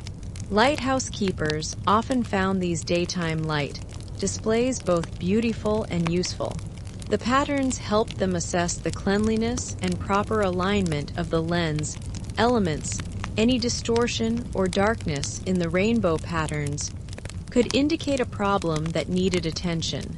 The lens became not just a tool for their nighttime duties, but a constant companion that revealed its condition and needs through these subtle visual signals. The science behind the Fresnel lens also revealed deeper truths about the nature of light itself. Fresnel's work contributed to the growing understanding that light behaves as a wave, with properties that could be precisely calculated and predicted. His lenses demonstrated that this wave nature could be harnessed through careful engineering to achieve practical effects that seemed almost magical to those unfamiliar with the underlying physics. Different sizes of Fresnel lenses were developed for different applications. The largest, classified as first-order lenses, stood nearly 10 feet tall and contained hundreds of individual glass elements. These massive installations were reserved for the most important coastal lights, those marking major harbors or particularly dangerous navigational hazards. Smaller lenses, designated second order, third orders, and beyond, were designed for less critical locations or for use in harbor lights and channel markers. Each size of lens created its own characteristic light pattern. First-order lenses produced beams that could be seen from distances of 25 miles or more in clear weather. The light they created was so intense that looking directly into it could cause temporary blindness, a hazard that lighthouse keepers learned to avoid through careful positioning and timing of their maintenance work. The focusing power of these lenses also created new possibilities for lighthouse signaling. By rotating the entire lens assembly around the central flame, designers could create flashing patterns, distinctive sequences of light and darkness that allowed ships to identify specific lighthouses even when multiple beacons were visible simultaneously. Each lighthouse could be given its own signature of flashes, enabling navigators to determine their exact position by timing the intervals between lights. The manufacturing and installation of Fresnel lenses became a specialized industry, with craftsmen developing techniques passed down through generations of glassworkers and optical specialists. The knowledge required to create these precision instruments was closely guarded, and the workshops that produced them became centers of both scientific advancement and practical craftsmanship. As lighthouse technology continued to evolve throughout the 19th century, the basic principles that Fresnel discovered remained fundamental to all improvements, even when oil flames gave way to gas burners, and later to electric lights. The lens systems continued to provide the most efficient means of gathering and directing illumination across the water to guide ships safely to port. The legacy of Fresnel's work extends far beyond lighthouse keeping. His understanding of how light can be controlled and directed through precisely shaped glass elements laid the groundwork for developments in astronomy, photography, and countless other fields where the manipulation of light plays a crucial role. The same principles that guide ships safely past dangerous rocks also enable telescopes to gather starlight from distant galaxies and cameras to create sharp images under challenging conditions. In the quiet hours of a lighthouse keeper's night watch, surrounded by the gentle rainbow patterns cast by the lens during daylight hours, or observing the intense beam that cuts through darkness to reach ships miles away, one can appreciate the elegant marriage of science and practical service that Fresnel achieved. His lenses represent more than mere technical advancement. They embody the human desire to use knowledge and craftsmanship in service of others' safety. The mathematics that govern the behavior of light through these complex glass assemblies remain as valid today as they were in Fresnel's time. The careful angles, the precise curves, the calculated focal points all continue to work their quiet magic, turning the simple flame tended by dedicated keepers into beacons powerful enough to guide ships safely through the darkness that surrounds us all. As our evening together draws toward its gentle close, let us turn our attention away from the isolated lighthouse and toward the warm glow of windows visible along the more sheltered portions of the coast. Here, in elegant cottages and manor houses that face the same waters our lighthouse keeper watches over, a different kind of maritime life unfolds, one of comfort, refinement, and the peculiar luxury that comes from being close enough to the sea to appreciate its beauty, yet far enough from its dangers to enjoy its presence in perfect safety. Picture yourself walking along a coastal path in Devon or Cornwall around 1800, the same era when our solitary lighthouse keeper tends his flame. The evening air carries the familiar scent of salt and seaweed, but here it mingles with the fragrance of well-tended gardens, where roses and lavender thrive in the mild maritime climate. Before you stands a substantial cottage, though the term hardly does justice to its size and elegance, built of local stone that has weathered to a gentle grip, its windows glowing warmly in the gathering dusk. This is the home of Captain Edmund Hartwell, recently retired from His Majesty's Navy after 30 years of service that took him from the Mediterranean to the Caribbean, from the North Sea to the waters off Cape Horn. Unlike our lighthouse keeper, whose relationship with the sea is one of constant vigilance and responsibility, Captain Hartwell has earned the privilege of enjoying the ocean's beauty from a position of comfortable security. The captain's study, where we find him this evening, reflects a lifetime spent in service to maritime England. The walls are lined with charts of waters he has navigated, their familiar coastlines marked with notations in his careful hand.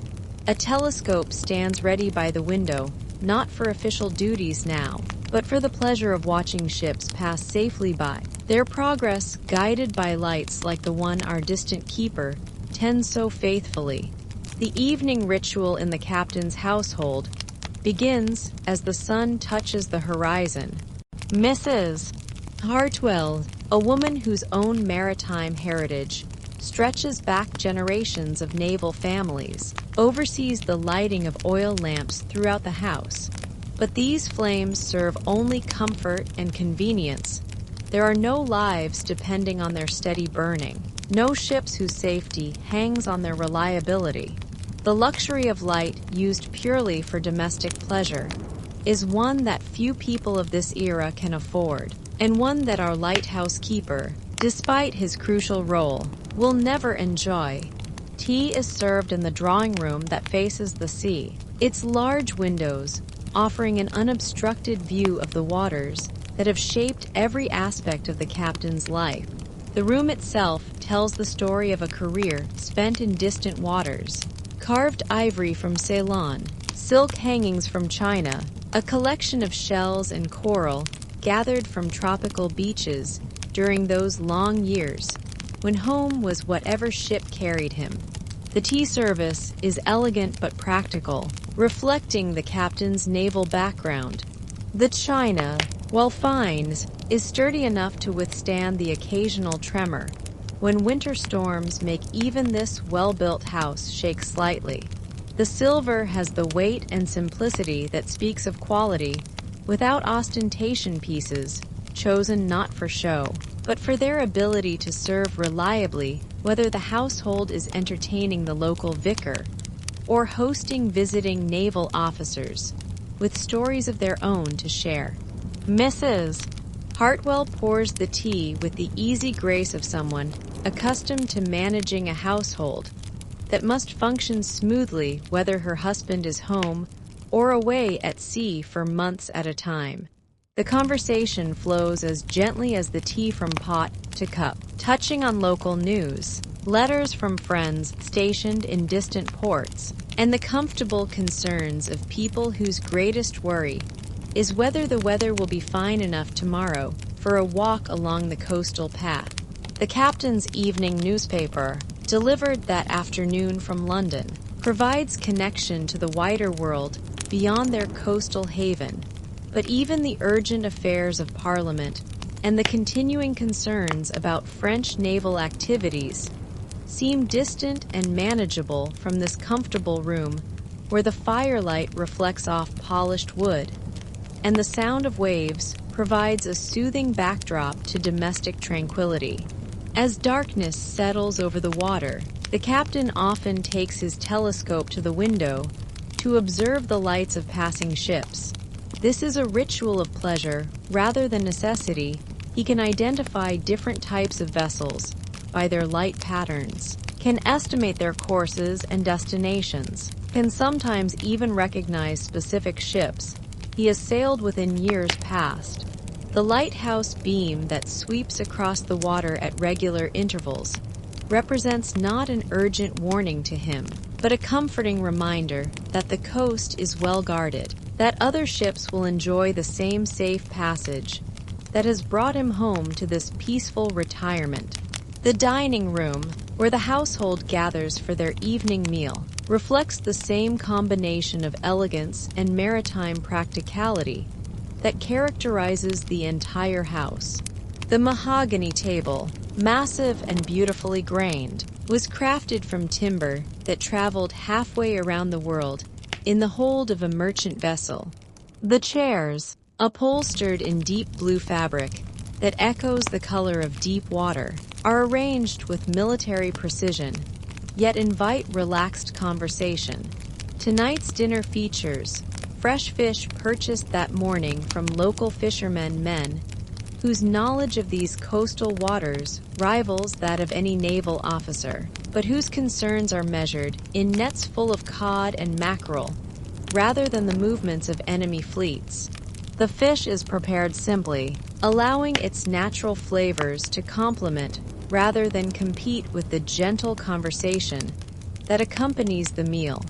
The captain's stories, shared over the course of the evening, provide glimpses into a world of adventure and responsibility that forms a sharp contrast to the isolated existence of our lighthouse keeper.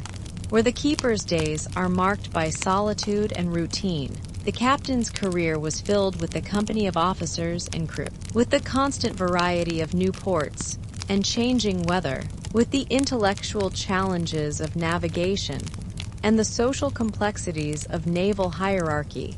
Yet both men share certain fundamental qualities: the deep understanding of the sea's power and unpredictability, the acceptance of responsibility for others' safety, the patience required to wait for weather conditions to change, and the careful attention to detail that can mean the difference between safety and disaster in maritime affairs. After dinners, the family often gathers in the music room, where Mrs. Hartwell's pianoforte provides entertainment that would be unimaginable in the austere quarters of a lighthouse. The music, gentle airs and folk songs, rather than stirring military marches, creates an atmosphere of refined contentment. Sometimes their daughter Mary, home from finishing school in Bath, adds her voice to the evening's entertainment, singing ballads that tell of sailors' safe return to welcoming harbors. The contrast between this comfortable domestic scene and the solitary vigil of our lighthouse keeper could hardly be more pronounced. Where the keeper spends his evening hours climbing stairs to check his light, scanning empty horizons for signs of ships in distress, the captain's family enjoys music, conversation, and the gentle luxury of time that need not be measured by the requirements of maritime safety. Yet the captain understands, perhaps better than most, the crucial importance of those isolated lighthouse keepers who maintain their vigilant watch. His own safe return from countless voyages has depended on lights like the one visible from his drawing room window, on the dedication of men and women who have chosen to live apart from society in order to serve it. The captain's library, lined with volumes on navigation, maritime law, and naval history, also contains works of literature and philosophy that lighthouse keepers, in their isolation, rarely have the opportunity to enjoy. Here are the collected works of Shakespeare, volumes of poetry by Pope and Dryden, philosophical treatises that explore questions of duty, honors, and service, the leisure to read for pleasure, rather than for practical necessity, represents another luxury that comes with the captain's comfortable retirement. As the evening progresses and the household prepares for sleep, the captain makes his final check of the windows that face the sea. This is habit rather than necessity. Unlike our lighthouse keeper, he bears no responsibility for the safety of passing ships, but the ritual connects him to his maritime past and to the continuing presence of the sea that has shaped every aspect of his life. The captain's bedroom, located on the house's second floor, offers a view of the water that changes with the tides and weather. From here, he can see the steady flash of the lighthouse that guides ships safely past the dangerous rocks offshore. The light represents security, not just for passing vessels, but for all who live along this coast. A reminder that dedicated individuals continue their watch through every night, maintaining the beacons that make maritime commerce and travel possible. The bed itself, with its thick mattresses and warm quilts, offers comfort that our lighthouse keeper, sleeping in his narrow quarters above the lamp room, experiences only rarely. The captain's sleep is undisturbed by the need to wake at regular intervals to check equipment or scan for ships in distress. His rest is earned through years of active service, but it is also made possible by the ongoing service of others who have taken up the watch he once maintained. In the mornings, the captain will wake to sunlight streaming through windows that face the same waters our lighthouse keeper watches over. But where the keeper's dawn brings another day of solitary responsibility, the captain's morning offers the pleasure of observing the sea from a position of comfortable retirement. He might spend his day walking coastal paths, visiting friends in the village, or corresponding with former naval colleagues now scattered across the empire. The contrast illuminates the different ways that lives can be shaped by proximity to the sea. Where our lighthouse keeper has chosen, or perhaps been chosen by a life of service that requires constant vigilance and profound solitude, Captain Hartwell has earned the privilege of enjoying the ocean's beauty without bearing responsibility for its dangers. Yet both lives are touched by the same rhythms of tide and weather. Both are shaped by deep understanding of the sea's power, and both contribute to the great enterprise of maritime safety that makes possible the commerce, exploration, and connection between distant shores that define the age of sail. As we prepare to leave this comfortable cottage and return to our thoughts of the lighthouse keeper's solitary watch, we can appreciate how these different ways of life, the isolated dedication of the keeper and the comfortable retirement of the captain, are both essential parts of the maritime world that flourished in the early years of the 19th century. The warm glow from the captain's windows, visible to passing ships as a sign of civilization and comfort, complements the focused beam of the lighthouse that guides them safely through dangerous waters. Together, they represent the human response to the sea's challenges, the willingness to serve others at great personal cost, and the wisdom to enjoy the security that such service makes possible. As the evening deepens around us, let your mind drift toward a different kind of mystery, one solved not through dramatic rescue or heroic action, but through the quiet contemplation of light itself. Imagine yourself in the workshop of Augustin-Jean Fresnel, a French physicist whose gentle obsession with the behavior of light would revolutionize lighthouse keeping and save countless lives through the pure application of scientific understanding. The year is 1822, and Fresnel sits at his workbench, surrounded by pieces of carefully cut glass, each one ground and polished to mathematical precision. The workshop is filled with the tools of his trade, calipers for measuring angles to fractions of degrees, grinding wheels for shaping glass surfaces, and most importantly, prisms and lenses of every conceivable shape and size. Here, in this quiet space, dedicated to understanding how light moves through the world, one of the most elegant solutions in maritime history is taking shape. To understand Fresnel's achievement, we must first consider the problem that lighthouse keepers like Grace Darling and her father faced every night. A simple oil flame, no matter how carefully tended, produces light that radiates in all directions up toward the sky, down toward the ground, sideways toward the land where no ships sail. Only a tiny fraction of that precious light actually reaches the ships that need it, traveling useful distances across the water to provide guidance through dangerous coastal waters. Before Fresnel's innovation, lighthouse designers attempted to solve this problem through brute force. They used massive reflectors made of polished metal, usually silver-plated copper, arranged behind the light source, to gather some of the wasted illumination and direct it seaward. These parabolic reflectors, while better than nothing, were inefficient and difficult to maintain.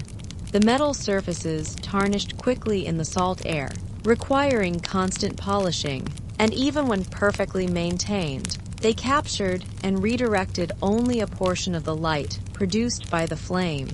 Fresnel approached this challenge with the methodical patience of a scientist who understood that nature's laws, properly understood and applied, could provide elegant solutions to practical problems. He began by studying exactly how light behaves when it encounters different materials, how it bends when passing from air into glass, how it reflects from polished surfaces, and most crucially, how multiple light rays can be combined and focused to achieve effects impossible with simple mirrors or single lenses. The principle underlying Fresnel's breakthrough is both simple and profound. Instead of trying to capture light after it has already scattered in all directions, he designed a system that would guide the light from the moment it left the flame, channeling it through a carefully arranged series of glass elements that would bend, focus, and direct virtually every ray toward the horizon, where ships needed to see it. The Fresnel lens, as his invention came to be known, consists of a series of concentric glass rings, each one precisely angled to capture light from the central flame and redirect it horizontally. The rings are arranged in a pattern that resembles a giant glass beehive, with the light source positioned at the exact center. Each ring of glass, from the smallest at the center to the largest at the outer edge, is calculated to gather light that would otherwise be wasted and focus it into a concentrated beam. But Fresnel's genius extended beyond simple focusing. He understood that different parts of the lens system needed to handle light differently depending on the angle at which rays approached each glass element.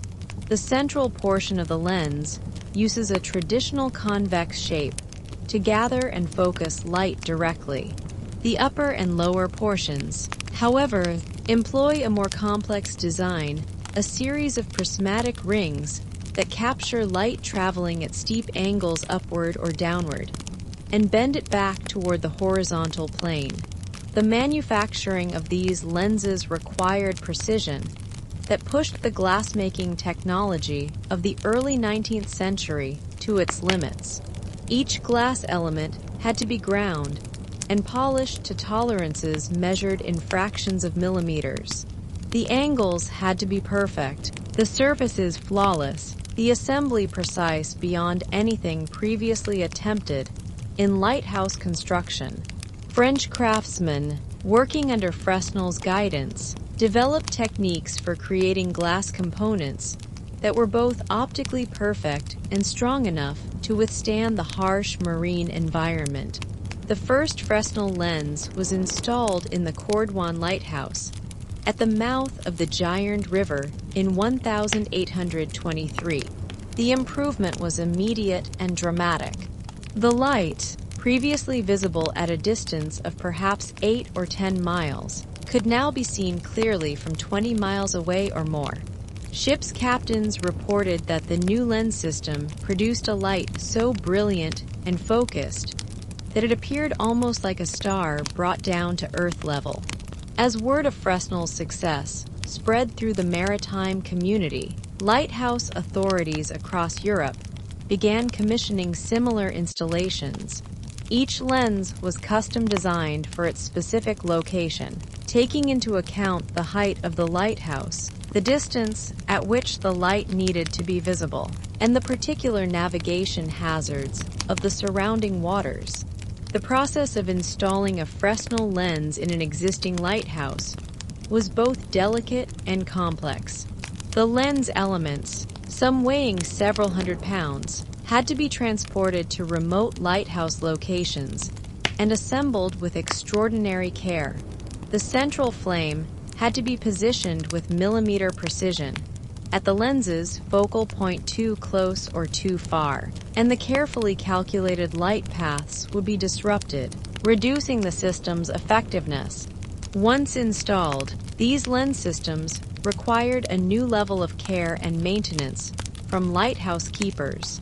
The glass surfaces, with their complex curves and angles, collected salt spray, dust, and oil residue more readily than simple flat windows. Cleaning required special techniques and tools, soft brushes for the prismatic surfaces, carefully formulated cleaning solutions that wouldn't damage the glass, and gentle polishing cloths that left no scratches or residue. The keepers learned to work methodically around the lens assembly, cleaning each element systematically, while being careful never to disturb the precise alignment of the components. A single glass ring knocked out of position could create a dark sector in the light pattern, potentially leaving ships without guidance in a crucial area of the surrounding waters. The beauty of the Fresnel lens extended beyond its purely functional aspects. During daylight hours, when the central flame was extinguished, the lens assembly created a spectacular display of prismatic effects. Sunlight entering the lantern room would be broken into rainbows by the precisely angled glass surfaces, filling the space with moving patterns of colored light that shifted and changed as the sun moved across the sky. Lighthouse keepers often found these daytime light displays both beautiful and useful. The patterns helped them assess the cleanliness and proper alignment of the lens elements. Any distortion or darkness in the rainbow patterns could indicate a problem that needed attention. The lens became not just a tool for their nighttime duties, but a constant companion that revealed its condition and needs through these subtle visual signals.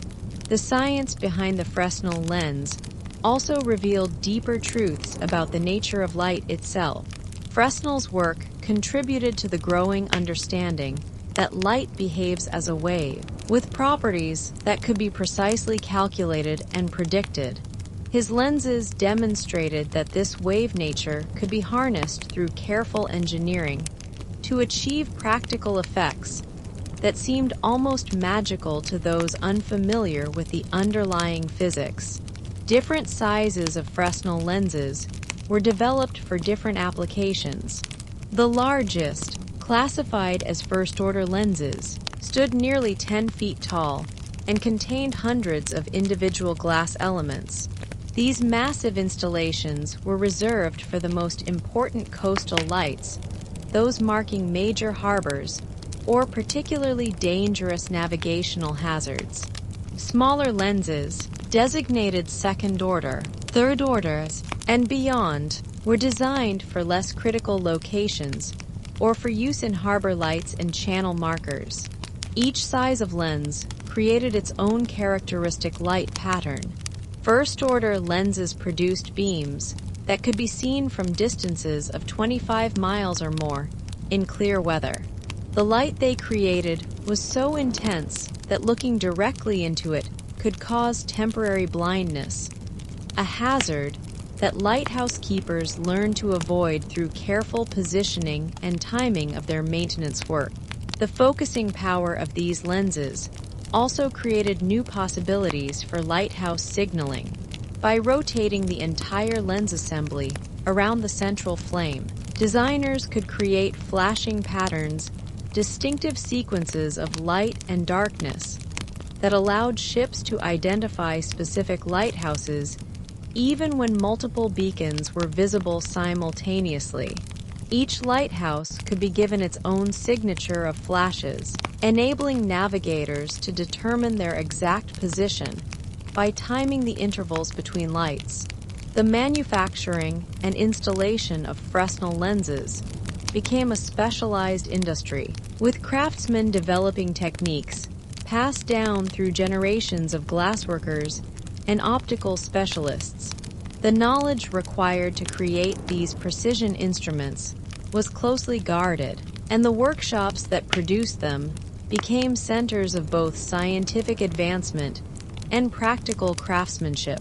As lighthouse technology continued to evolve throughout the 19th century, the basic principles that Fresnel discovered remained fundamental to all improvements, even when oil flames gave way to gas burners, and later to electric lights. The lens systems continued to provide the most efficient means of gathering and directing illumination across the water to guide ships safely to port. The legacy of Fresnel's work extends far beyond lighthouse keeping.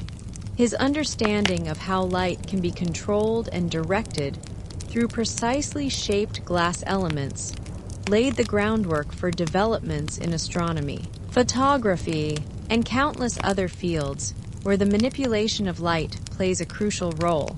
The same principles that guide ships safely past dangerous rocks also enable telescopes to gather starlight from distant galaxies and cameras to create sharp images under challenging conditions. In the quiet hours of a lighthouse keeper's night watch, surrounded by the gentle rainbow patterns cast by the lens during daylight hours, or observing the intense beam that cuts through darkness to reach ships miles away, one can appreciate the elegant marriage of science and practical service that Fresnel achieved. His lenses represent more than mere technical advancement. They embody the human desire to use knowledge and craftsmanship in service of others' safety. The mathematics that govern the behavior of light through these complex glass assemblies remain as valid today as they were in Fresnel's time. The careful angles, the precise curves, the calculated focal points all continue to work their quiet magic, turning the simple flame tended by dedicated keepers into beacons powerful enough to guide ships safely through the darkness that surrounds us all.